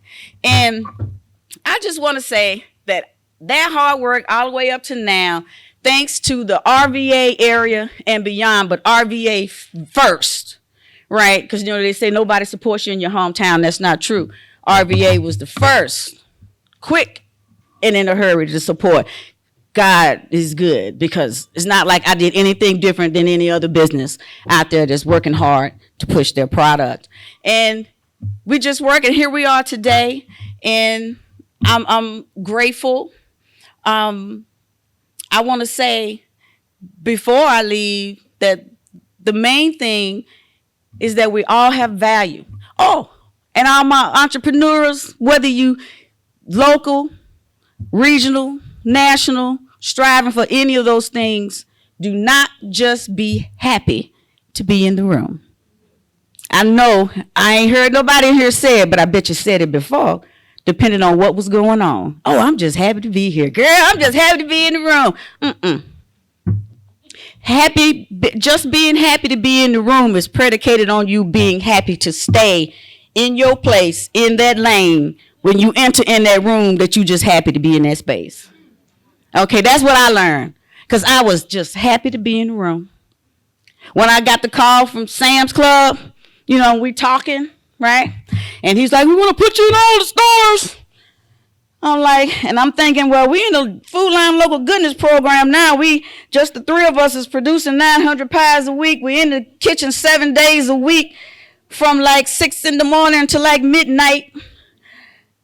Are you really going to be able to work with Sam's? Sir, I'm so sorry. We just can't. We not without some type of support. Well, I'll walk you into my manufacturer. Probably walked us right on in there. Total blessing, right? Oh, yes. But I was just happy to be in the room. I didn't question or push what the cost of goods was going to be, right? I didn't push or negotiate any of those terms because I was just happy to be in the room. Well, we'll figure it out. Do not be just happy to be in the room. Know your value. Value it now. And if that door don't kick open, it's coming. You don't have to walk through it right then. Like, I didn't have to walk in through the Sam's Club door right then. I could have waited another year, but that ain't my style. I just be moving. I can't help myself, right? Don't be happy to just be in the room. We are all valuable, right? You matter. I matter. All of the things that you have learned in your life, like a lot of us have done things and nothing happened with it. And so you got that little people and the voices around you just love to point out, oh, that didn't work. You always doing stuff that don't never work out for you. You know who those people are, who those spirits are, right? Right? So I'm telling you, they have no power. You value now. Whatever it is you're getting ready to do in your next steps of your journey, they matter and they have value right now. Everything that you've done your whole life has been preparing you for this moment in your life, right? A lot of us, like I said, it's like a tree with a base, right? And you got your roots and stuff all down here. I'll use myself as an example. I wrote a book, didn't do nothing. Woo, you just wasted 2 whole years of your life for nothing. Released them inspirational albums, didn't do nothing, didn't bust nobody's chart, not even the local chart. Okay, and 30-something years in admin and finance and all that and stuff. It seemed like that's a waste of time, but it's not. All of the things that you did and started, they all have these living ends to them, right? And they're just waiting for what it is that you're supposed to do next.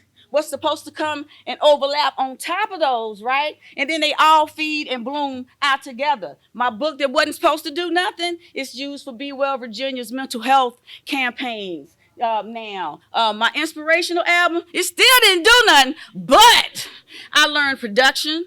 I learned how to create my own social content, recorded and wrote my own theme song for the music, Joyebells, all of those things. So all I'm saying to you is that you're powerful. You about to walk up out of here today and begin the rest of your life, right? And I want you to know that no matter what things look like or how they feel, you keep moving and it will all come together and intersect and make sense to you. Don't worry about whether or not it makes total sense now. Don't worry about what nobody else think. You keep moving. Yes. You go, boy, because we have innovation, right? I like to say we have innovations. We still have 4 pie flavors that have not been released. Right now we have sweet potato, pumpkin, and peach on the market, but we have pecan, chess, and vegan sweet potato pie coming. For all of my vegan family out there that's been like patiently waiting. Great question. Yes, ma'am. The vegan will be gluten-free. Okay. We're going to knock all, because we got those requests as well. MBL is the Metropolitan Business League. And it's an organization that I recommend any entrepreneur be a part of. Even if you don't have your own business and you're a part of a business that you feel you want to grow and help reach certain demographics, then MBL is the way to go to be a part of that. But Metropolitan Business League, they got me saying they branded MBL. Take too long to say Metropolitan Business League. Just the Richmond, Virginia area, which is like Richmond, Petersburg. Y'all help me out. I'm not too good, but Chesapeake. Right, thank you. All of the 30-mile radius area, I think, kind of ish around Richmond. But I say RVA because that's just a shorter way to say it too. And my way of saying it, the Richmond, Virginia area family has been most supportive. Yes, ma'am.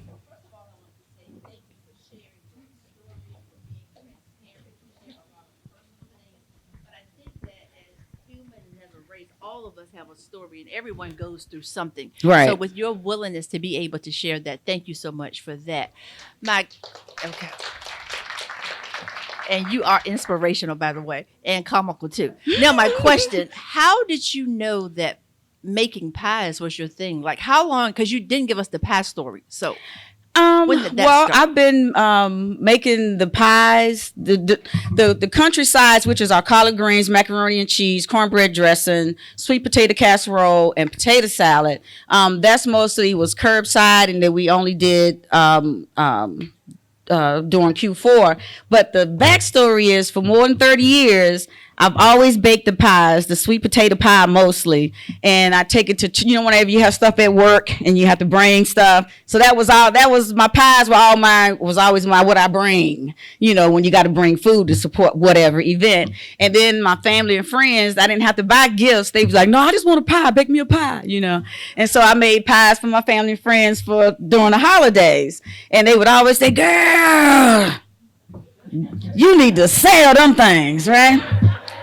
And I would always reply one day, and then that one day came, May 31st when I was pulled into the office and was, found out I was no longer had a job and had a decision to make. Either I was going to start all over, not that I'm old, but, start at my age and go in and then have folks making me have to prove myself, my value, my worth, or I was going to know it. And so I chose to know it and take a chance on having something I always wanted, which was my own business.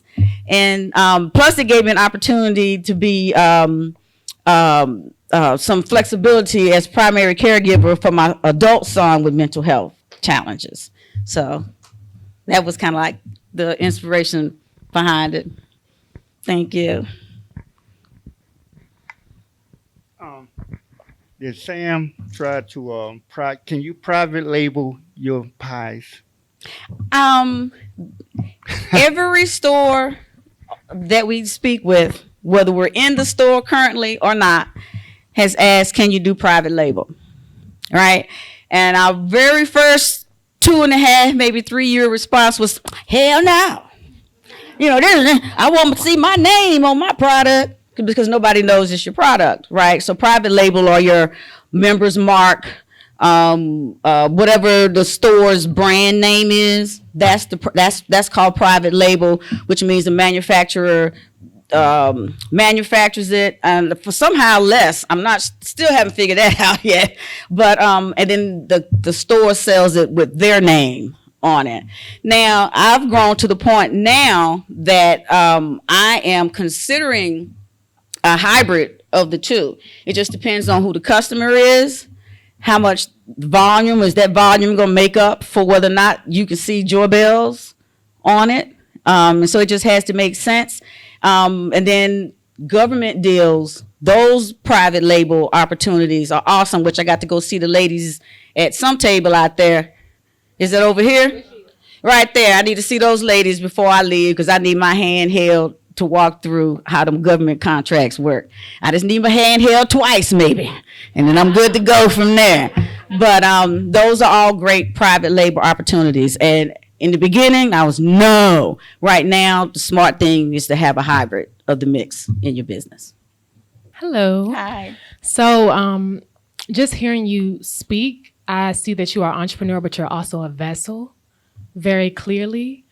And I've been running my business for 5 years now, but I've just become like full-time entrepreneurship for 1 year. And I was like talking to God, like, you know, how do I do this? How do I continue to sustain myself? And he said to seek first the kingdom. And when I hear you speak, I'm like, how are you staying anchored in God? Because I don't want to get disconnected as I stay on this path. And when I see people as a vessel, I'm like, please share what sustains you and anchors you. Oh, wow. I've never been asked that before. I pray a lot.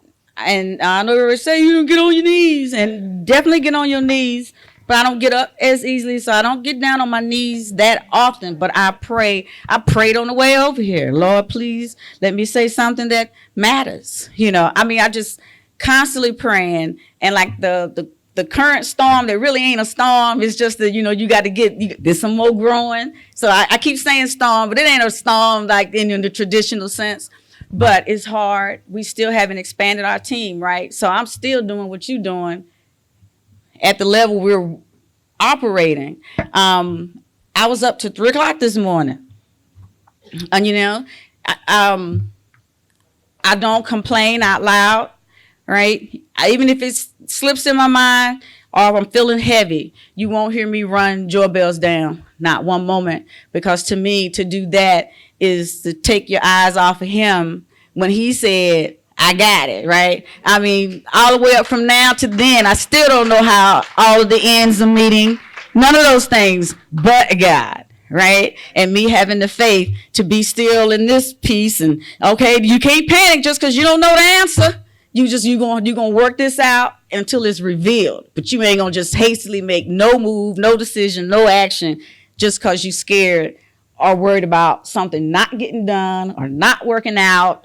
You know, I'm not looking down right now. If I look down and then it derails, and then everyone's gonna have to wait for me to muster my energy and stamina back up to get back up on the horse. Where some people would be looking right now going, oh my God, this is just too much. I just think I'm gonna sell. Cause people been asking me to sell. So I could sell right now if I wanted to, right? Sarah Lee asked me to sell. And I could sell right now if I wanted to, but that ain't what I want. And that ain't what I was told to do, right? That is not what I was told to do. And that does not benefit any generation after me, right? And that's the goal. So in my mind is I have to. Wait a minute, let me get this credit to where it's supposed to go. And now the next question. Sharice Jones, Sassy Jones. Anybody know who that queen is? Y'all better know who that queen is. It's your hometown royalty. That's how I feel about it. I ain't no hater. Okay. She had a Grace Over Grind conference that she invited 10 women to, right? And I was the only non-millionaire in the room, right? I'm talking about I ain't even have $200 in my bank account. They was talking millions, and I'm just looking, and I'm feeling this little, you know, in the room, and that's the truth. I was feeling this little in the room, and so I'm looking, you know, and they helped me figure out, with me being transparent and saying, I don't understand nothing y'all talking about. I had to tell, a couple of ladies were very annoyed with me, but I don't care. But in the end, they enveloped me, lifted me up. They helped me figure out my first tagline. My tagline now is, yes, it's that good, right?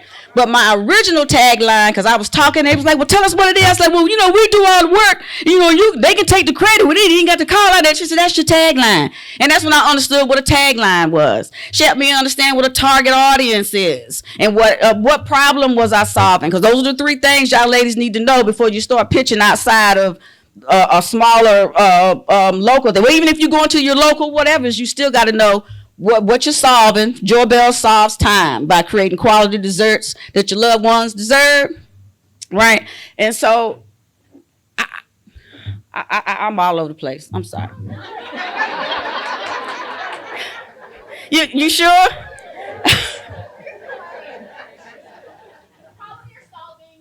Yeah, it's time. You got to know what your company does. Be able to say that in 2 sentences or less. What your company is solving and how you're going to solve it. And just for us, so there was time. And then how we solved it is creating quality desserts, right? I say all of that to say I want to go back to finish your question. You just have to. Sharice Jones told me, she said, you're going to have to post. Oh, this is a good tip, too, for anybody who hasn't launched their product or brand page yet. She told me, she says, okay, Joy, you're gonna have to go. I said, well, I'm the only one. I'm a one-man team person, doing all the work. And she said, mm-hmm. She said, well, okay. And then she said, well, you're going to need to post 7 times a day for 21 days straight. And I said, and then I felt overwhelmed just hearing her make that statement, because I thought she was going to tell me how to solve my other problem of how to get all the other stuff done. But instead, she gave me more work, right? And I said, well, how am I supposed to get all of this done? And she looked at me, and anybody knows Sarah, she you just have to. And that was it. She did not offer me any. She said, no, we're not going to talk about, you just have to. And that has lived with me. I just have to. You just have to. And then as you grow, which I'm working on. Well, I say in a thing I submitted to Shark Tank, Lord knows it's time to expand the Joyebells team. That's what I said in the video. Because I still have to. Right? But on your way to getting a team, on our way to getting a team, I know that Joyebells and your company is in the best hands possible, and that the very best is being done to the best of your ability, and that's all you can do. And you can't let yourself down like that. You can be disappointed when something might not work the way you thought it was going to be, but I guarantee you it's only working that way because it's how it's supposed to.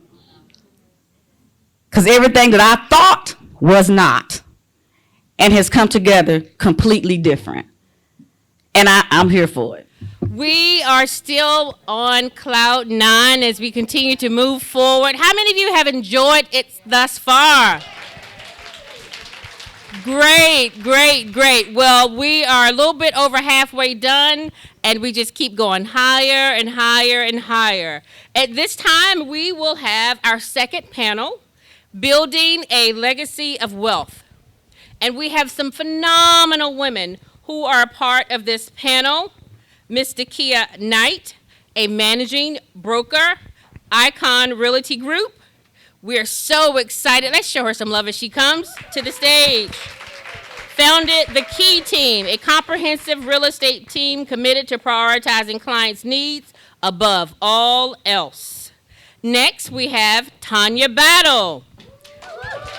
Tanya is the Senior Vice President of Business Development and Program Director for C&F Bank. Charlene Reynolds. We call each other cousins because we happen to have the same last name, and we have become very close. Charlene Reynolds is the Managing Director of Creative Engine Petroleum, LLC.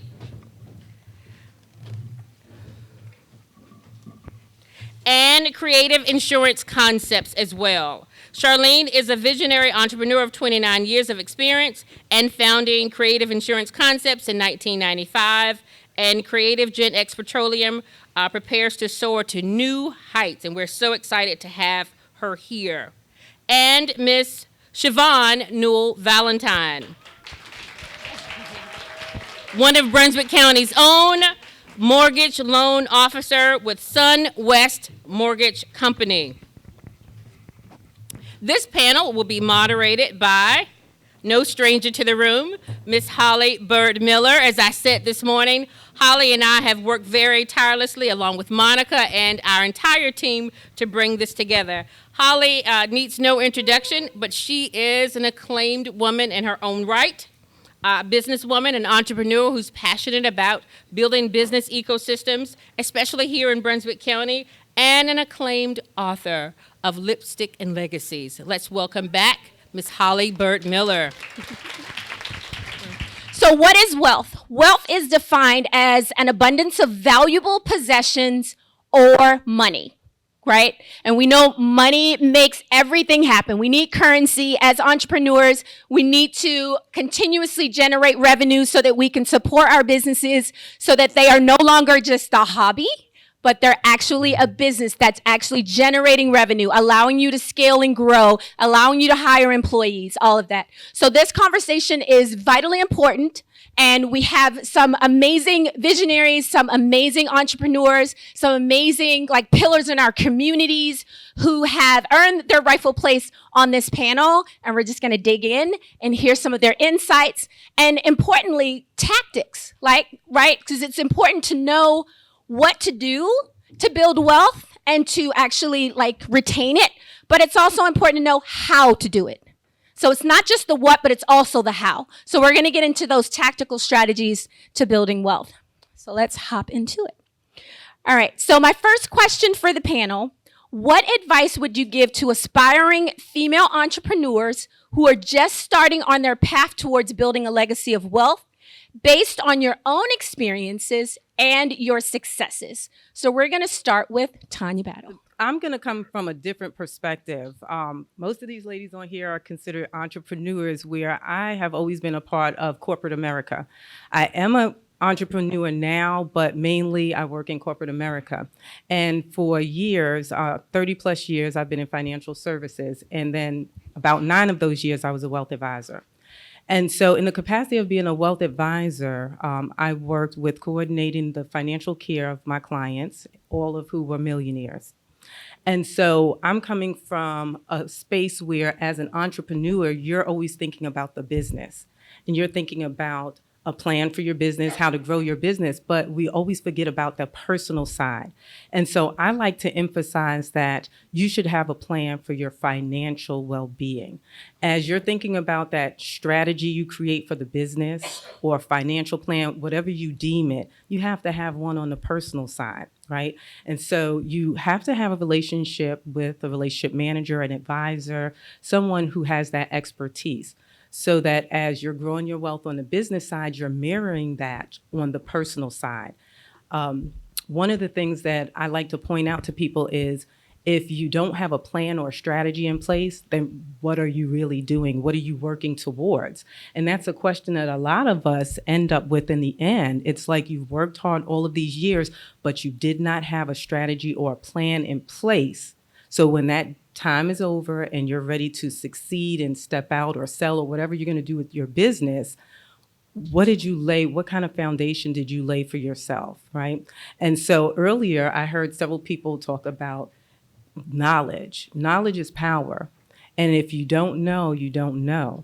And so as we continue to have this conversation this afternoon, there are some things that I'm going to share with you from the wealth advisor perspective and give you some keys that you can take away to start building your own personal financial and strategy plan. And so I see you have notebooks in front of you. Please, I'm big on taking copious notes. So the things that we're going to share with you today, please take notes.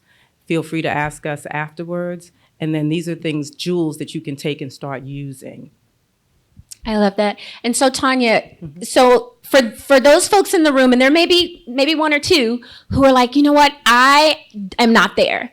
Maybe Joye mentioned previously, she was in a room with millionaires and she barely had $200 in her wallet, but she went anyway. So the knowledge that Tanya's going to share, she mentioned before she's worked with millionaires. She has the knowledge. So no matter where you start, you can get there. So please don't check out if you feel like this conversation is not going to be applicable to you, because I assure you it will be. No, it's building blocks, right? So you start small and then you build upon that over time. So it's building blocks that'll get you to where whatever your goal is, and that's the point. You have to figure out what your goals are. I love that. All right, next question. Well, same question for you, Daikia. Okay. So, I mean, I think I can't follow up Tanya any better than that because she comes from a literal wealth perspective. But for me, in entrepreneurship, right, the best thing that I can say is to put together a very succinct plan. So your business plan has to really detail, what are your wins going to be? What struggles do you foresee happening in your business? And you have to stick it out. A lot of people give up because they're not seeing instant successes. They're not seeing instant turnaround. But so for us, the life cycle for me is 6 months. If I don't see any type of return on what I'm doing, I'm either not doing it right or I'm not doing it consistently. Right. And so it is making sure we have consistent strategies in place to accumulate wealth. And then, guys, the budget. Have a budget, stick to the budget, pay yourself first.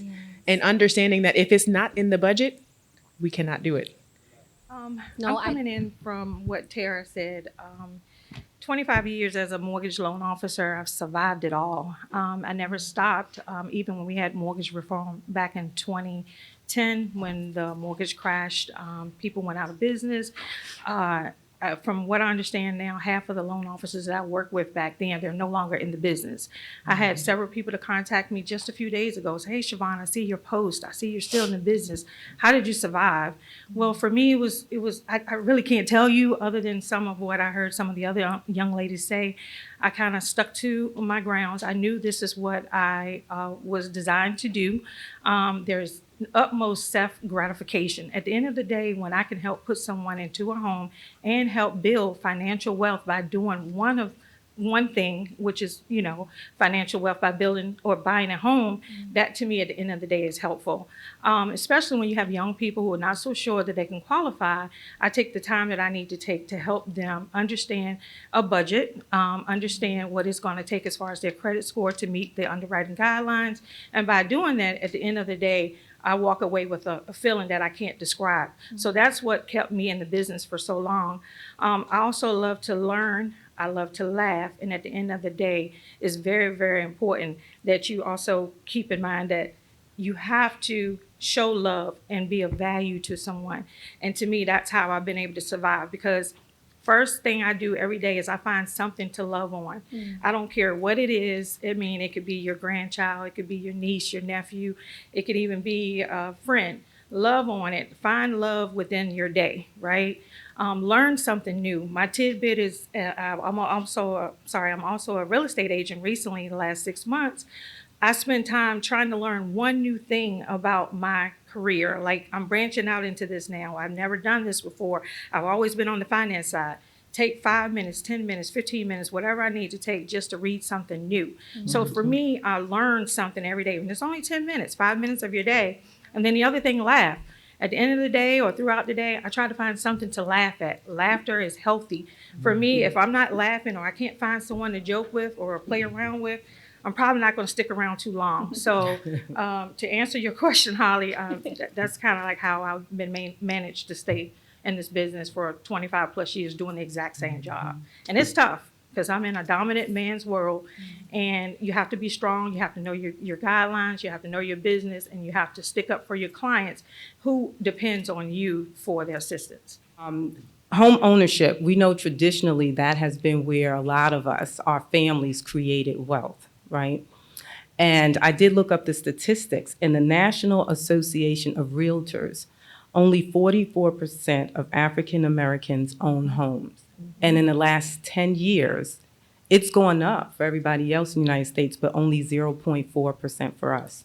Right. And that's a problem because that was one of the ways where people were able to build wealth. You grow equity, and I'm sure Daikia is going to talk more about that. But it's a way for you to leverage that equity, and you could use that. You could tap that to help you with a business.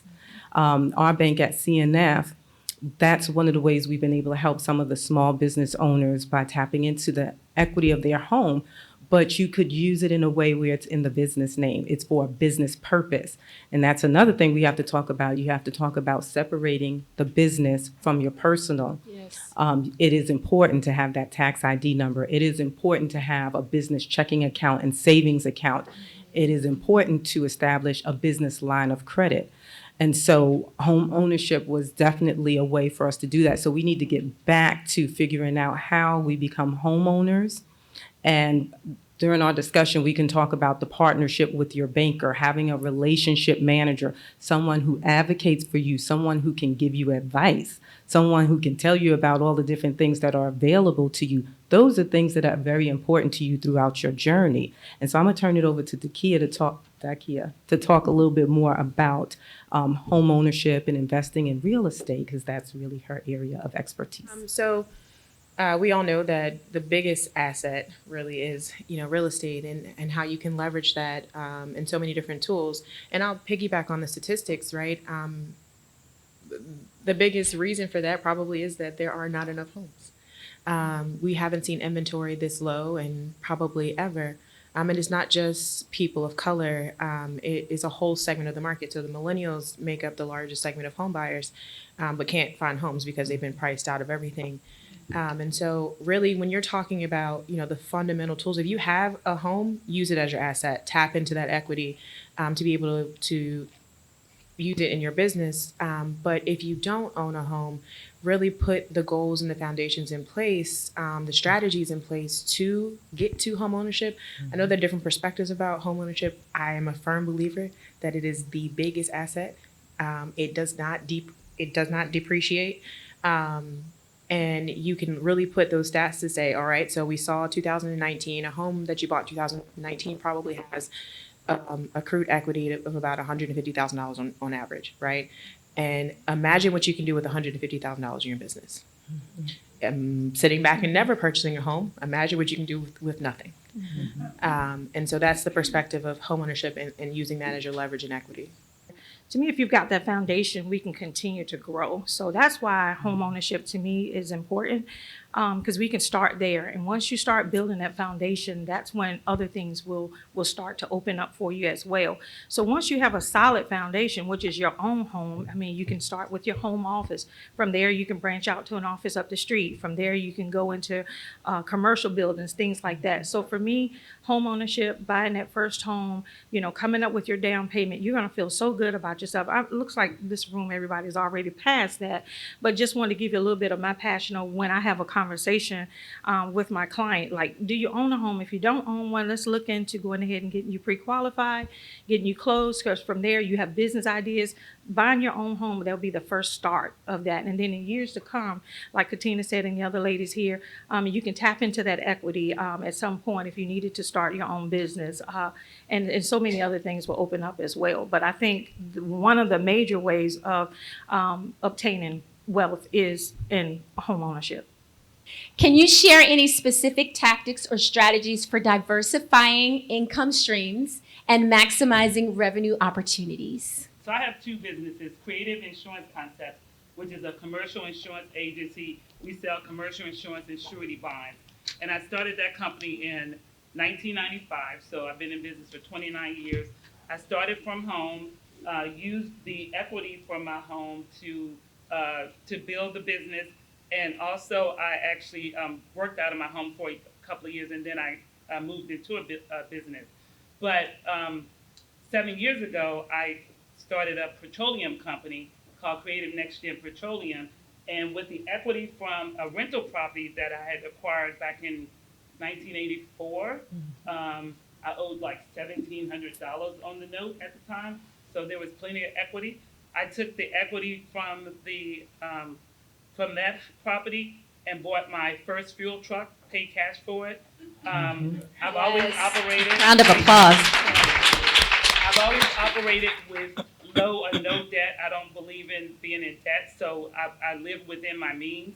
And so that fuel truck, that one fuel truck that I got, was allowed me to be able to get the first contract. And some of you MBLers may have heard this story already, but I got the first contract with one fuel truck that I didn't have to use with Enterprise Rent-A-Car delivering to 8 airports in Virginia. And so, again, low overhead because I didn't use my truck to do that. So to generate wealth, you have to make sure you create your, be intentional on what you're going to do in your business. Be obedient to whatever contacts you make, and not stay in your lane. I believe in going out of my lane. I go out of my lane all the time. So that's how I've been able to keep the wealth coming in, generating revenue, and then not having to worry about how you're going to meet your expenses if you keep your expenses low. Also, I encourage you to use your equity in your home, like the banker said. But when you start building your business and your debt is low and your revenue is high, then people want to offer you money.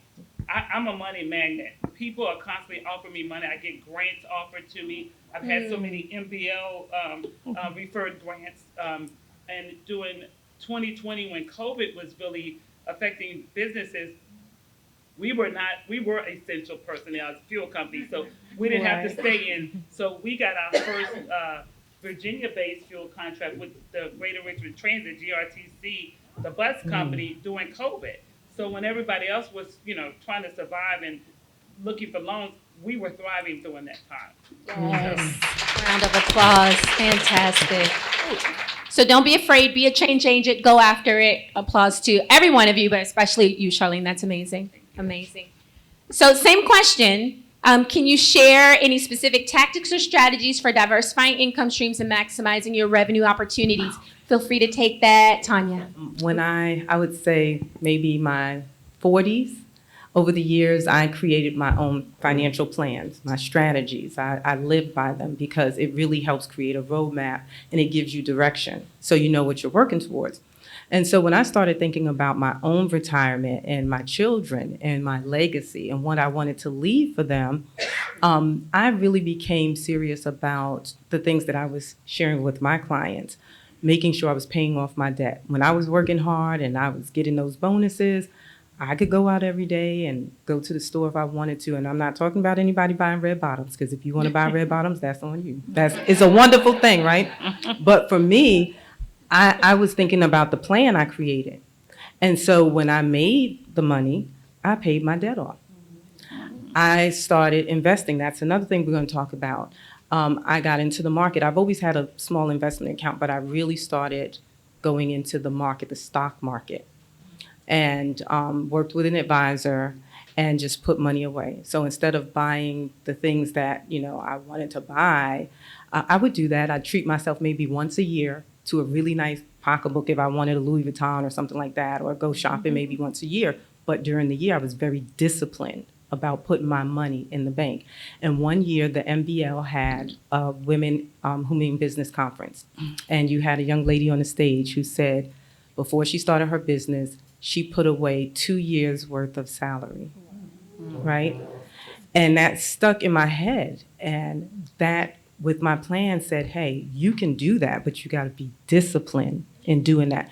We all spend money sometimes that you don't even think about. What if you were to take that money, $50, $5, whatever it is? I believe in just starting small, but continuing to add to it. And over time, it makes a difference, especially if you're investing the right way. And during that time, I said, okay, I'm investing, I'm saving my money, I'm doing well. I paid my debt off. And I was thinking about retirement. What do I want to do? So 2 years ago, I purchased my first piece of real estate, a commercial piece of real estate, not my own home, but a mixed-use property. I had a friend and we talked about it. And it took me 2 years after I said that's what I wanted to do. I planned for it. And in 2 years, I met with them. I came back. My friend Tara, that was supposed to be here today, she came to my house and she helped me set up the LLC. And a year later, I was in a position, I called my other friend and said, I'm ready to purchase a building. And so I have that. I'm also a co-author in a book, a wonderful book. Right now, it's not necessarily generating income, but it's something that we started, right? And so that's something that will be for the future. So you can think about the things, identify your gifts, because God gives us all gifts. We all have gifts inside of us. I didn't really understand my gifts, like I said, until I was probably in my 40s. I've always worked hard. I've always taken care of people. I've always volunteered in the community. I dragged my kids everywhere. I gave of myself. But when I got in my 40s and I started thinking about my future, I identified my gifts and I started honing into those gifts and utilizing them. And so that's how you can also create other streams of income, by identifying your gifts, learning all that you can about it, and then just going for it. All right, we're going to move on to another question. These are good questions. Is this helpful, anybody? Is it helpful? All right. All right, let's talk about in what ways have you leveraged your strengths as a woman in business to create opportunities for wealth creation and legacy building? All right, so we talked a lot about legacy today, but in what ways have you used that to create legacy building? I have a 4-year-old. Oh.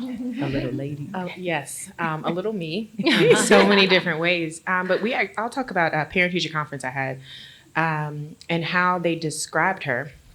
And it was that on the playground, they have a sand pit, but it's like a little kitchen, right? And she bakes brownies. And she has already learned how to sell her sand brownies to the staff and to her classmates. But it's not because I've taught her how to sell anything. I think what she sees in the legacy building is, one, she's independent. She's a very independent child. She has to be. I have a lot of things to do. But at the same token, you've realized you've instilled those skills in them that allow them to walk into any situation and say, I can build, I can create, I can sell myself. I'm an asset.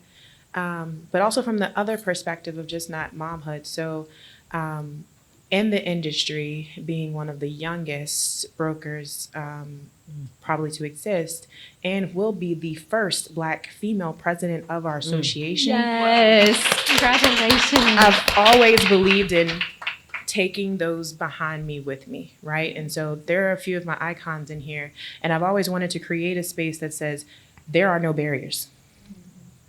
What they said you can't do, you absolutely can do. Where they said you can't enter, you absolutely can enter. And so we as people of color, have to be able to pull those behind us, right? Because I had someone that pulled me behind them. Many of you know Katina Jones, right? And so it is saying that legacy is not just, it's familiar for me, but it's also in the industry. How can I ensure that we create and continue to build as far as we go? Absolutely, love it. Siobhan, I'd love to hear from you. Well, for me, I created what's called a vision board. Has anybody ever heard of that? You have a vision board? I think I probably learned that in maybe, 8th, 9th grade, somewhere in that range. For me, I constantly remembered as I go through life, my vision board has changed, okay? So recently, I've got a 15-year-old nephew that I help look after. It's like, Auntie, I'm looking at your vision board. There's so much. Like, what's going on exactly? What do you do? You're home every day. I see you with your cell phone. You make it to all my baseball games. You never have a problem with anything. It's like I tap into my energy of what I'm supposed to be doing. I stay focused on my routine and I follow through with my task. And for me, that gives me the opportunity to do what I'm doing and help bring upon wealth in him. I instill it in him. I instill it in my grandkids because you have to save my grandson $15. Like, Gigi, $15 more, I've got $30. You're right. What are you going to do with that? You're going to save that and add to that, or you're going to spend it? So just the small and minute little things is what I'm teaching younger kids, including my family members, like my 15-year-old nephew, my grandkids, and things like that. Just says, hey, we can start with $15. That's a little bit of money, but that's a lot to a 7-year-old. But what I'm trying to do is instill the importance of saving. A couple of years ago, my nieces were growing up, and that may not mean a lot to you guys, but to me, it means a lot. I gave all of them a piggy bank. And so I promise you, for this Christmas, next year, whatever you have saved or accumulated in your piggy bank, I'm going to match it and we're going to go shopping. So for them, it's like some of them still have it, some of them broke it. But the point is, I hauled them and put them all in the car. We sang Christmas carols and we got to the store and we cashed in our money. And it's like, okay, if you save $80, guess what? Now you have $160 to go shopping with. So to me, they still talk about that to today. So for me, it's saving. I'm in a mortgage world, which means I may close 5 loans this month and none next month. So to me, it's important to save because I don't know what my income is going to look like in 2, 3, 4, 5 months from now. So I'm constantly looking back at, okay, I'm like Katina and I'm like Tanya there. I can't go spend all of my money right now today. I have to budget, I have to pay my bills, but at the same time, I know that I have to market. So I have to also set money aside for things like that. But at the same time, understand that I have to continue on this journey that I am to help people, especially when they don't know. It's my job to teach them or show them a better way of living. Absolutely. Yeah. And then just raising up the next generation, because they Right. don't really teach entrepreneurism in school. They don't teach money management. They don't really teach all of that in the way in which would make our kids, really successful. So they're learning by watching you. So what Right. great And example. that vision board. Do you have any budgeting tools that you recommend that entrepreneurs use, no matter where they are in their business, just to kind of keep the numbers in front of them? Most banks, if you go on their website, they should have some type of budget item, like a document on there that you can tap into. Most of them electronic. So I would say start there. Another thing that I would recommend is that everyone in the room complete a personal financial statement. If you have never completed one, it's short for PFS. That's a good exercise. Anyone that I'm working with, I always get them to complete one. So that's something else that you all should do as well. Just helps you to figure out where you are as far as your net worth is concerned and your debt.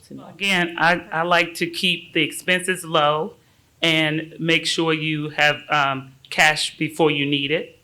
That's the principles that we've operated in. And as far as the legacy question, I'd like to just kind of make a comment on that. Please do. I have one child, a 30-year-old son. He is not interested in either one of my businesses.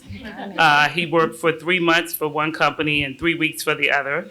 So, as far as a succession plan, ideally you would have your child come in and take over one business. But when you have two businesses and no legacy to pass on, I have a young lady that my son introduced me to. They worked together years ago, and her mom passed away when her mom was 47. And so my son would go to work, and at least I knew he was talking about me at work. He would go and tell this friend what his mother did in business. And he said, she said, I have to meet this woman. I want to meet your mom.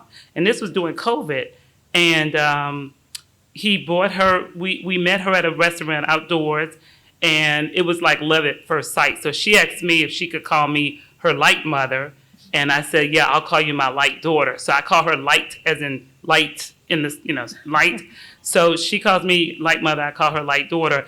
And she works for my petroleum company. And she is someone that I actually could leave the petroleum company to. And so she says she will manage it for my son, and I can put it in a trust, and she will manage it for my son. And so what I've been able to inspire her to do is to become a homeowner. And so now she's looking to buy a home, has got pre-qualified for a home. So hopefully the legacy that I leave is wisdom, being able to inspire other people to reach financial independence. That's my goal. No, I love it. I love it. Yeah, legacy is not just for the bloodline. It's anybody in your space, your sphere of influence, mentees, your community, your employees.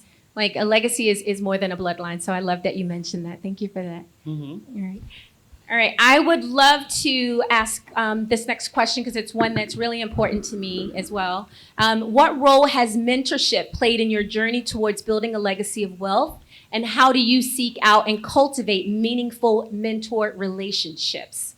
I've been thinking about mentorship for the last 2 weeks. And I have never had a mentor ever. I think about, I really reached back to like elementary school, and I was trying to figure out, okay, who can I call a mentor? And I can't think of anybody who I can, I just can't. But what I can say is probably in the last 5 years, I've had at least 50 people ask me to be their mentor. People, I may be in an environment like this and somebody will come up to me and say, I just want you to be my mentor. So my gift is to be a mentor as opposed to having one. So I don't have one, but I feel like God has given me, he surrounds me with the right people. I think in exchange for a mentorship, he gave me the power of influence and connection. Yes. So I'll take that over a mentor every day. Absolutely. I love that. I think everyone is mentoring to me. So if I walk into a room and I start a conversation with you and you start talking about what your desires are and what your business is or whatever, at that point, I take the time to understand or try to listen and get involved in what it is that you have doing. So to me, I feel like I'm being mentored too as well. And then as far as providing mentorship for other people, I feel like I'm a wealth of knowledge. I mean, I don't know everything, but don't know a whole lot actually. But when someone does call and said, hey, you know, had you heard about this? I don't know, but I think if I were to give so-and-so a call, I may be able to put you in contact with the right person. I mean, today in this room, I connected these two young ladies. They're looking to develop tiny homes. It's just like, I know someone that's doing it. Yes. We talked about it. I listened to her conversation. It's like, well, how can I help? What value can I bring to the relationship? So, I mean, I would say I'm being mentored constantly all day, every day. So even in clients, customers, you talk to them, everybody has a story.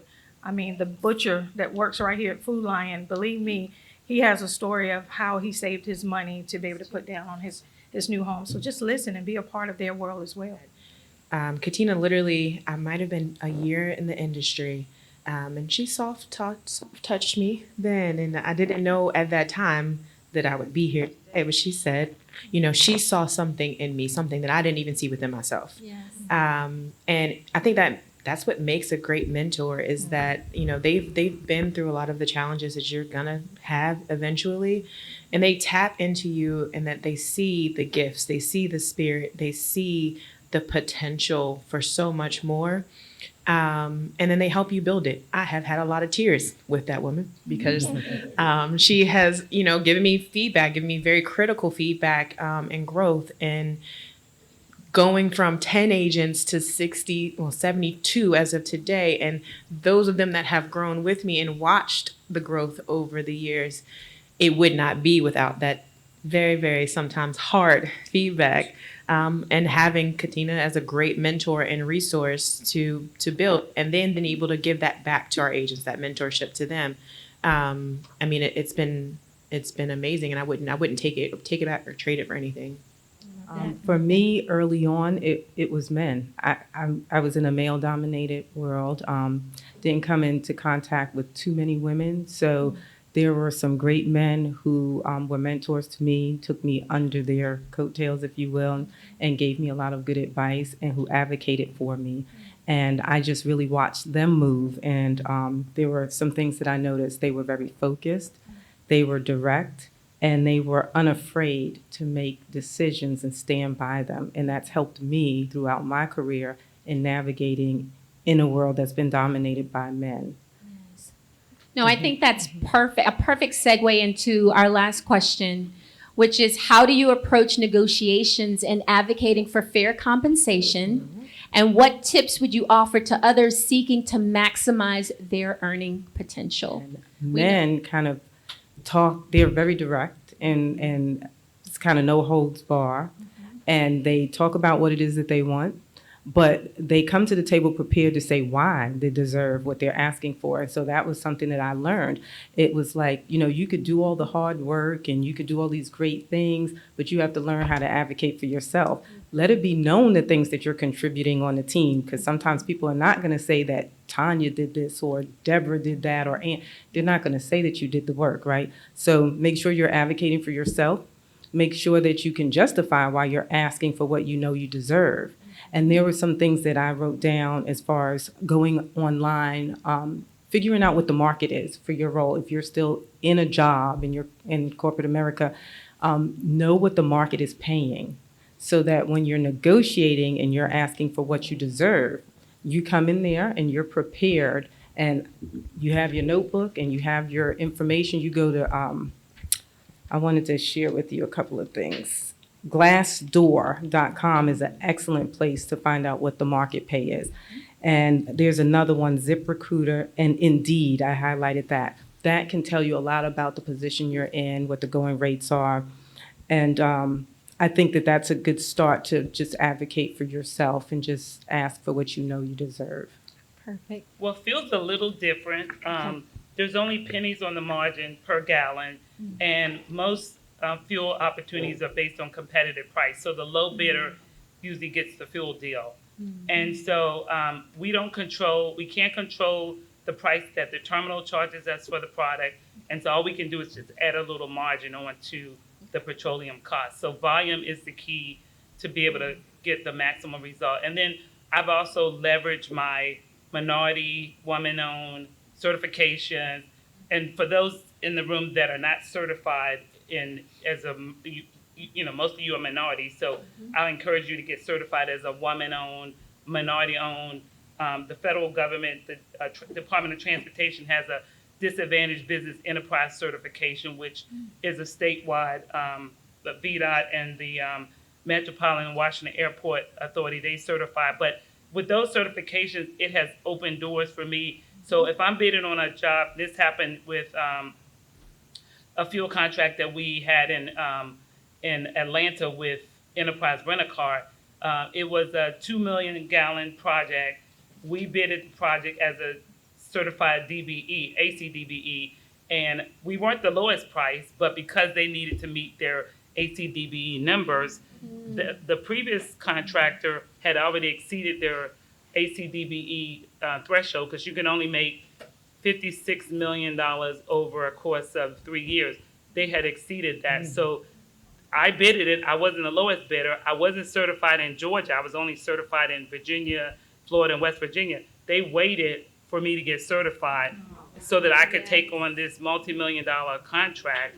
And ultimately, thank you. So we don't control the prices in fuel, but sometimes you can leverage your certifications. And actually, if you ever go to my website, I advertise that I'm looking for diverse opportunities, partnerships, because someone may need you on their team, but their prices may be able to get them in the door, and then your price would be able to, piggyback to get you in the door. But it is a margin-driven industry. So please don't miss the opportunity to seek certifications. Some of them have a cost associated with them, but some of them are free. So we have the folks from Apex who are here to help navigate you through just what that even looks like. But I can tell you that it is so vitally important to become certified to open up more opportunities. And I'm talking big money, $1 million opportunities. Okay, so please educate yourselves on the importance of certifications. At a minimum, SWAM certifications. The MBL can help you all with a SWAM certification, and then you just kind of build from there. All right, so I can't say enough great things about certifications. Thank you so much. Did you learn something new? Yes. We wanted to ensure that you leave here this afternoon full of mind, full in your body, and full in your spirit as you continue to go out and do the good work and start those great businesses, scale those great businesses, grow those great businesses that you have in mind. Today, I have the honor, when we talked about planning this program, we do realize that just as a part of history, that we stand on the shoulders of so many great women. Do you realize that? We do. And we stand on the shoulders of so many great women in business. And so at this time, if I could have your attention, at this time, we wanted to present our Cornerstone Award. The cornerstone symbolizes seeds from which buildings would germinate and rise. If you are a bit religious as I am, Jesus is considered the cornerstone of the building. And they are the foundation of building, the foundation of family, the foundation of a community. It is with great honor that we recognize and celebrate 7 women who serve or have served as the cornerstone in our business community right here in Brunswick County. We look far and think that there's great things happening, and there are great things happening in Richmond and Petersburg and New Jersey and Miami, but there are great things happening right here in Brunswick County, the location of? Choice. Oh, I didn't hear you. The location of? Choice. The location of choice. And so it is, if we don't sing our own song, no one will hear us. And so we have to celebrate the great things and the great women right here in Brunswick County. If you take a moment just to look in your program, you'll see the 7 women who we are honoring today. And their bios are there. too long to share all, but wanting to share a sentiment of those who are being honored on this afternoon. The first young lady that I want to call to the stage is Miss Janice Crane. Miss Crane has Janice's Styling Center that's been open since 1976. When I and her son, Kurt, I went to kindergarten with Kurt, were only 3 years old. And so that business has sustained in Brunswick County. It's been a stakeholder and a hallmark right beside Pino's. We always can say, oh, it's the building right beside Pino's. And so there she offers styling treatments. She's trained a plethora of other beauticians to provide support and services because you know, ladies, when we look better, we do what? We feel better. And so today we honor as a cornerstone in Brunswick County, Janice's Styling Center, Miss Janice Crane.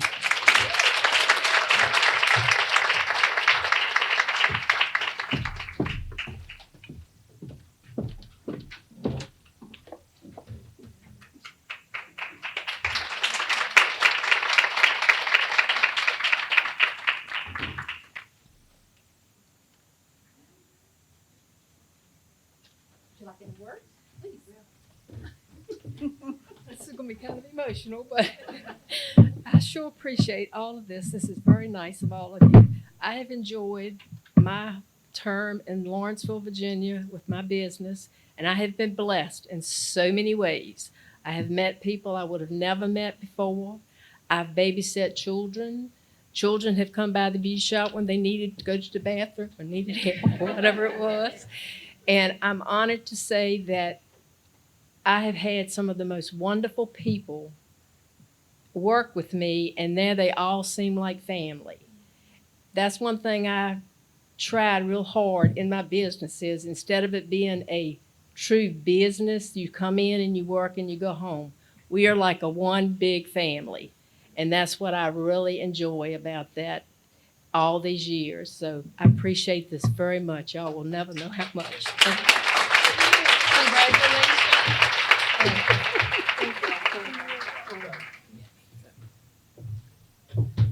Thank you so much. Janice's Styling Center, a cornerstone in Brunswick County. We all recognize the importance of childcare.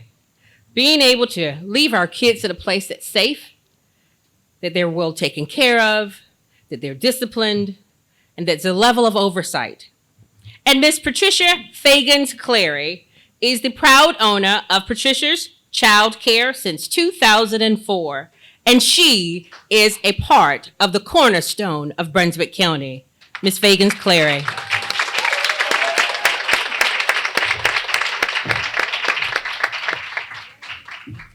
While she's coming, I'll read the award. InnovateHER Summit presents the 2024 Cornerstone Award to Patricia W. Feggins-Clary for exemplary service in entrepreneurship in Brunswick County, March 21st, 2024. Congratulations.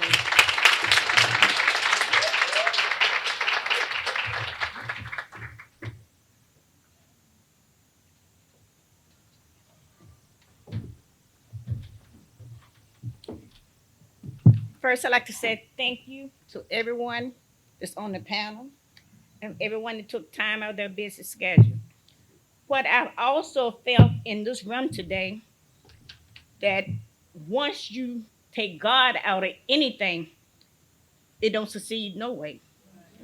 And I have heard everybody talk, and I have felt the spirit that when God is in the midst of everything you do, and you give him all the honor and all the praises, that he will continue to bless you no matter what you go through. It have been 20 long years this April, and I wanted to give up so many times. But God said, didn't I tell you I got your back? He said, if you don't stop believing that I got your back, whenever I get down so low that I want to walk away, he let me remember that keep him first in everything that I do. He elevate me every time.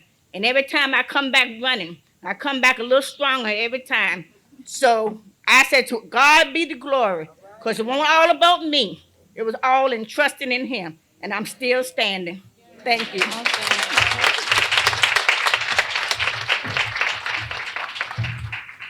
Thank you and congratulations. Brunswick County is known for its Brunswick stew. And there's only a very few places along our Brunswick stew trail that you can get some of the best Brunswick stew. And with that being said, we talk about women in entrepreneurship who do many, many things, bookkeeping, CPA, running other businesses. But this young lady that serves as a cornerstone to be recognized, Miss Bobby Williams Lugo, the owner of Dot's Country Store, one of the best places in town to get some Brunswick stew. We recognize you on today.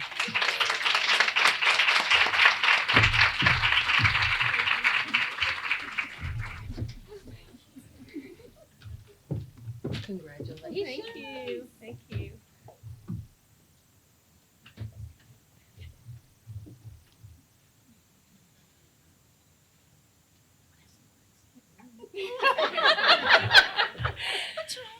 Okay. Okay. Now, I'm not much of a speaker, but thank you all for this award. I really appreciate it. And like her, thank God for everything. And come to Dots and have a hamburger. Thank you.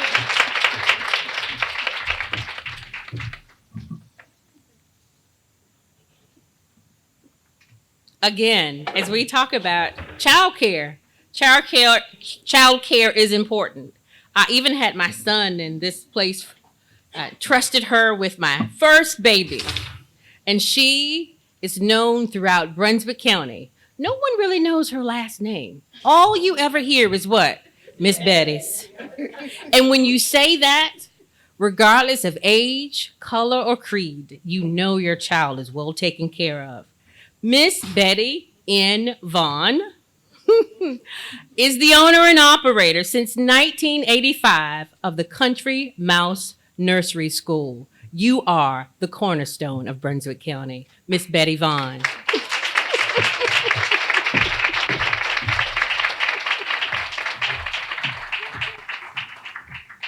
She's just in from a field trip. I think they went to the zoo today, so.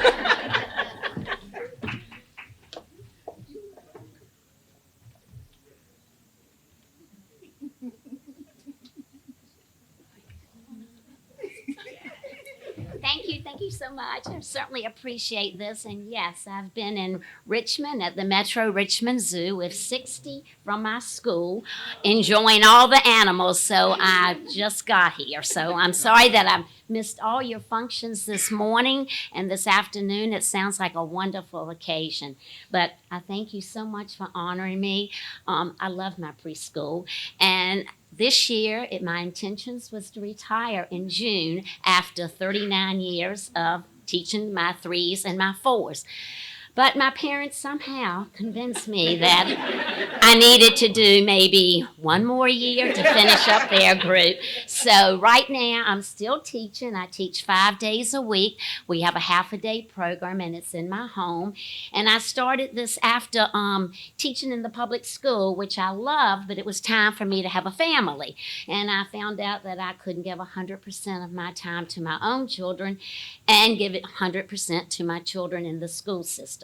So I took a break. I retired then. And then later on, someone said, you ought to open up something in the basement of your home. You've got room and everything. And I did, thinking I was going back to the public school because I really love teaching. And every year I just kept getting children and families and children's and family.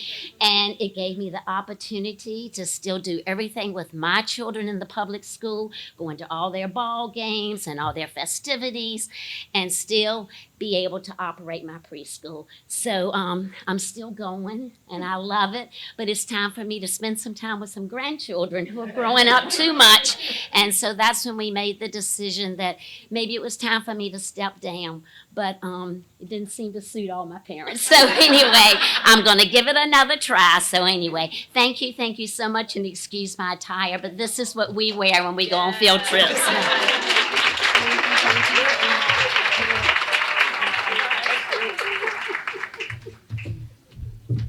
I remember the field trip days. I think we've talked quite a bit about challenges that we face in families and finding a core group or core tribe, as Holly shares, to work with you through those transitional moments. And Miss Angela Edmond, the owner of Turning Point Youth and Family Services, has been a cornerstone in Brunswick County since 2010, providing services to kids, students, families, as they maneuver and navigate through many life challenges. We honor Angela Edmond.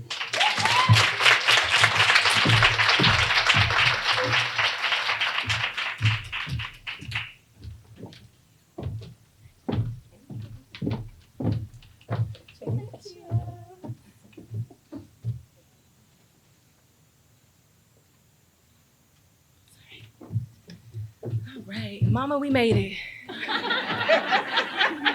I have to crack a joke. That's a part of my personality, to keep it a little light. But I do want to thank you all so much for this recognition. And you asked earlier today, how do you know when you've made it? When home embraces you and you know that your work has not been in vain, that your tireless efforts have been received, you've made it. That doesn't mean you stop, but you've made it. So I give honor to God, first and foremost, who is the head of all things in my life.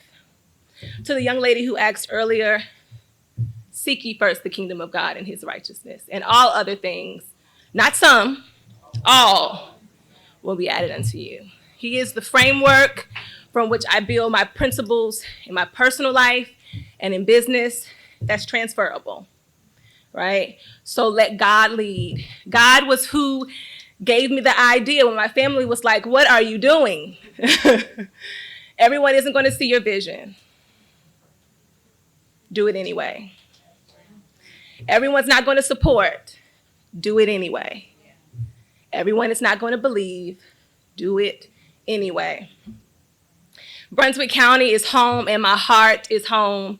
I will continue to serve, continue to give endlessly in whatever way that I can. And I would be remiss if I did not acknowledge Dr. Harris, who spoke earlier, my fourth grade teacher. That was only a few years ago.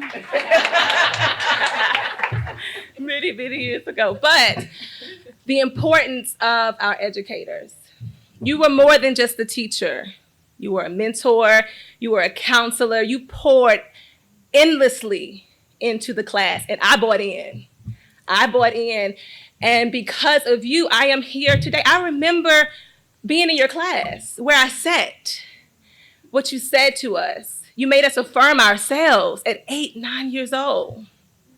And so for that, I do thank you. I am forever indebted to you and will forever acknowledge your greatness and the efforts that you made. They really did matter. And my mother, who reaffirmed those things. I stand not just on her shoulders, I'm on her back and everywhere. I have taken her through a number of highs and lows and in-betweens, watching me grow and evolve. You know, people who love you do not always want to see you in what they think is not comfort. And so sometimes that makes them uncomfortable. But when you know that you know that you know that you know, you let them know everything's going to be all right. You taught me well. You paved the way. You poured into me. I'm going to be all right. And I'm going to make sure you're all right. To my family that is here, because they definitely have paved the way for me and poured into me as well. I mean, I've gotten a lot of awards coming up anyway, and they were always there. College, they would drive to come and see me. Those things matter. To my first hairstylist, I don't have my hair hanging out today, but I do have hair because of her. Because of her, thank you. Thank you. And if I could leave anything with you all, I would say, a lot of times people say, well, what's the secret to success? What's your secret? Well, I would say the secret to success is that it's not a secret. It's a system.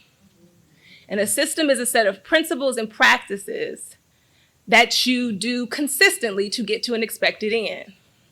So make sure that your systems are rooted in a framework that is solid. So I understand that my framework is rooted in God. I would suggest that you do the same, but to each his own. But practice those principles daily. And they're out there. You can read them in books. You can see other people have conversations. But just in one of the poems that we learned in your class, work hard and watch good things happen. And whatever you do, do it so well that no man living, no man dead, no man yet to be born can do it better than you. Yes. Thank you.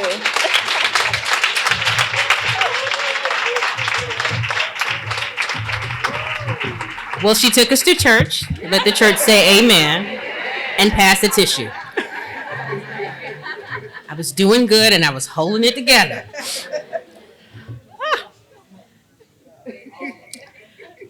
Let's show some love to all of our award recipients thus far.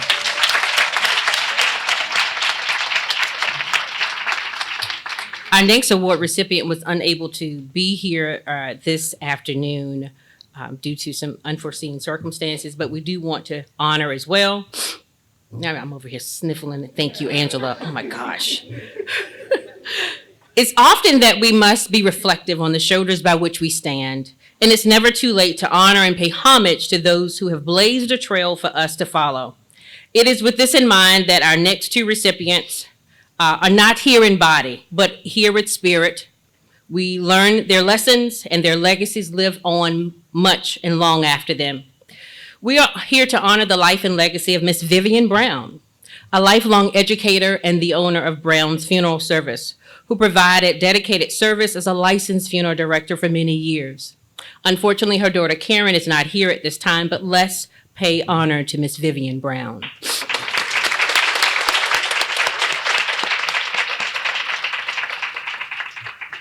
I am going to do this one and I will not cry.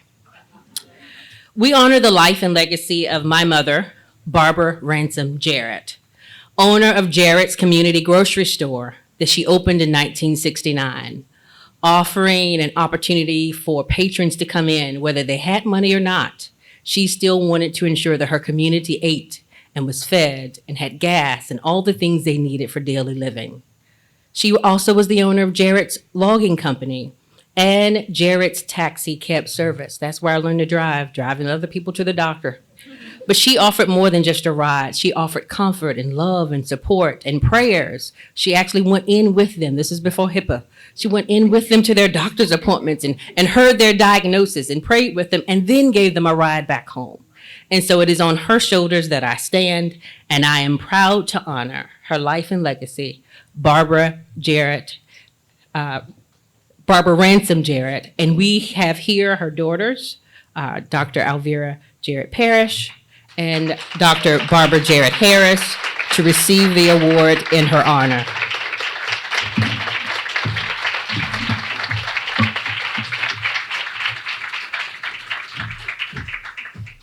And I made it and I didn't cry. Doing good.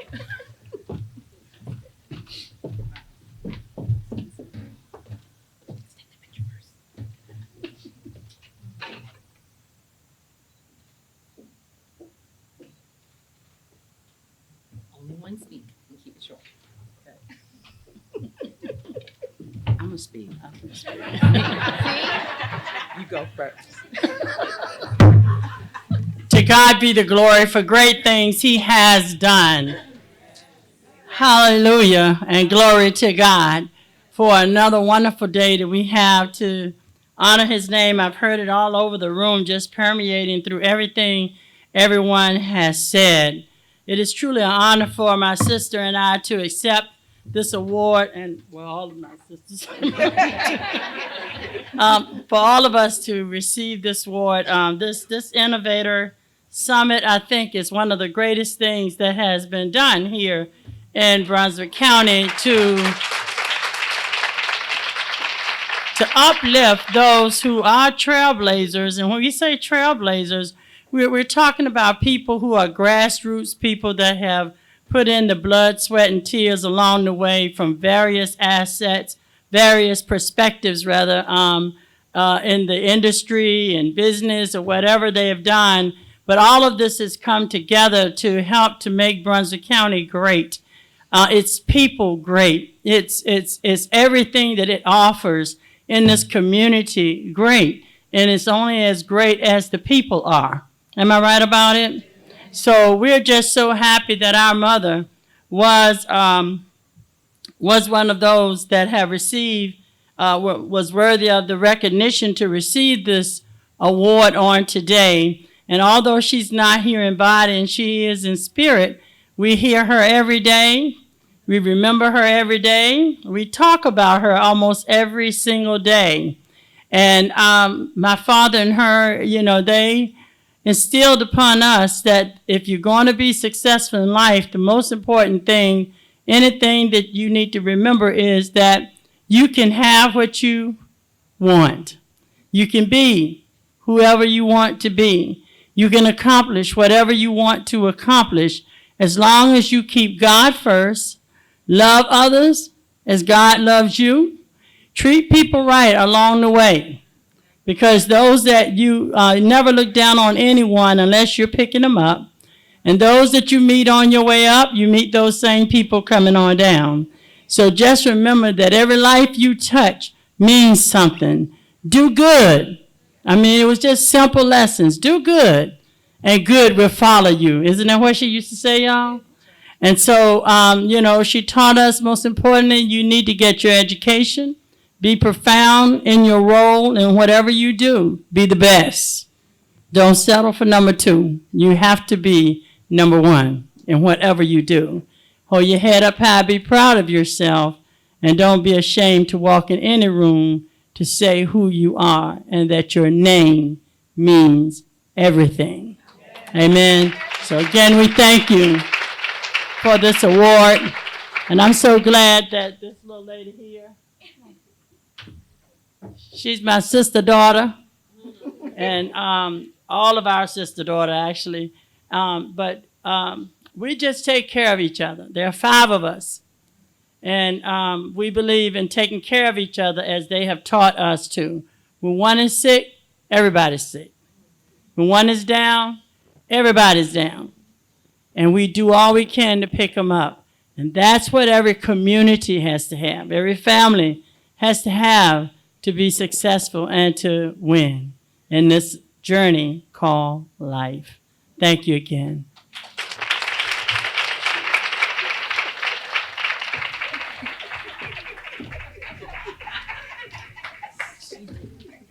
When you surround yourself with 2 preachers, it's going to be long, but it's okay. At this time, we invite Holly back to the stage as we work toward the close of a phenomenal day. When I had this dream a year ago, I dreamt it would be just like this. So I am grateful for your time, because that is your gift, your time to come and to share and to network and to grow and to just be able to be present in this room. I know you had emails and phone calls and a ton of things you could have done, but I saw very little movement. I saw a lot of engagement. That means that you were intentional about being present here today. And for that, I am truly, truly grateful. Holly? Thank you all so much. I have to publicly say in front of all of you how amazing it has been to work with this phenomenal woman. Please give her another hand clap. From the moment I met Alfreda, and Alfreda said, I'm from Brunswick. This is home for me. but my education and other career opportunities took me elsewhere. But now I'm back home. This is home. This will always be home. She's pouring her time, her resources, her blood, sweat, and tears into this community that she knows can be that next big change and to really be the location of choice. And you have an amazing leader here. For everyone who's here or anyone who's thinking about doing business here, I highly recommend it because people like Alfreda are in it with you. So you don't have to feel alone. You now also have a room full of people who are now part of this ecosystem, right? This network, this tribe that you guys have heard me talk about repeatedly. This is now your tribe. So whenever you're feeling like you don't have someone to patch into, you don't have someone who will be in the trenches with you, you don't have someone who's going to understand your struggle and your journey, this is your tribe. We're here for you. You are going to have each other's contact information to the extent you're comfortable with us sharing it. You guys can let us know if you're not. We are going to continue to pour into this community. I know Alfreda has a lot of great ideas for other events that we'll do that are similar to continue to bring the community together and to give you all the resources you need so that you can be successful and you can continue to make Brunswick County great. So it has been an honor to work with you. I will not forget Miss Monica over here. Monica has been phenomenal. I cannot say enough great things about her. We have had many late conversations, many early morning conversations, Zoom calls, you name it, to make this happen. This doesn't happen without a rock star team. And you're looking at the three of us who put this together. So. But it's because these women are so phenomenal and they are rooted in this community and making sure that you have all the success that you can possibly imagine. So thank you, Monica. Thank you. All right, we have to thank our sponsors because they paid for y'all to be here. So we have to thank the sponsors, which we really love because they're committed to not only what's happened today, but beyond and the evolution of your business. So thank you to RVA Small Business Network. Thank you to LHO Business Solutions. Thank you to the USDA. Thank you to H. Wilson PR, Urban Grid, Startup Virginia, Nicole Reed Real Estate, Mike King Biz, Goldman Sachs, their 10,000 Small Businesses program, Dominion Energy, the Metropolitan Business League, JC and Ashley Counseling, and AES. Thank you guys so much for your sponsorship. All right, so I said before, I'll say it again, this is just the beginning. Everything that you learned here today, all of this excitement, all of this momentum, everything that this energy and this electricity, please do not leave here and let it be for naught. Like, it would be a waste of your time and your resources if you just walk out the same way you came in. I hope that you guys have been changed in some way. Whomever you needed to meet, whatever relationship you needed to foster, whatever resource you needed, whatever spiritual awakening maybe you needed, whatever it was, I hope you got that here today. And just ride high. Just do not let that fester, okay? Please do not do that. That's the worst thing that could possibly happen. Again, we really want to see each and every one of you thriving and soaring in your businesses. So keep that energy and that excitement going. So I would love, my sweetie's here, so I gotta give the man, the myth, the legend, Floyd Miller, an opportunity if you want, because you're a sponsor. Floyd made some of this happen too. I really want him. Totally putting him on the spot. Totally. If you want to say a few things on behalf of the MBL, please take a moment to do so.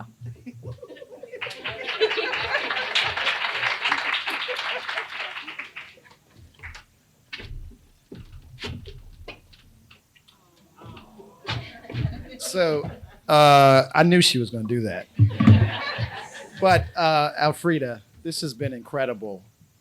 And we want to continue to support this effort. I promise you, the MBL will be here to support this moving forward.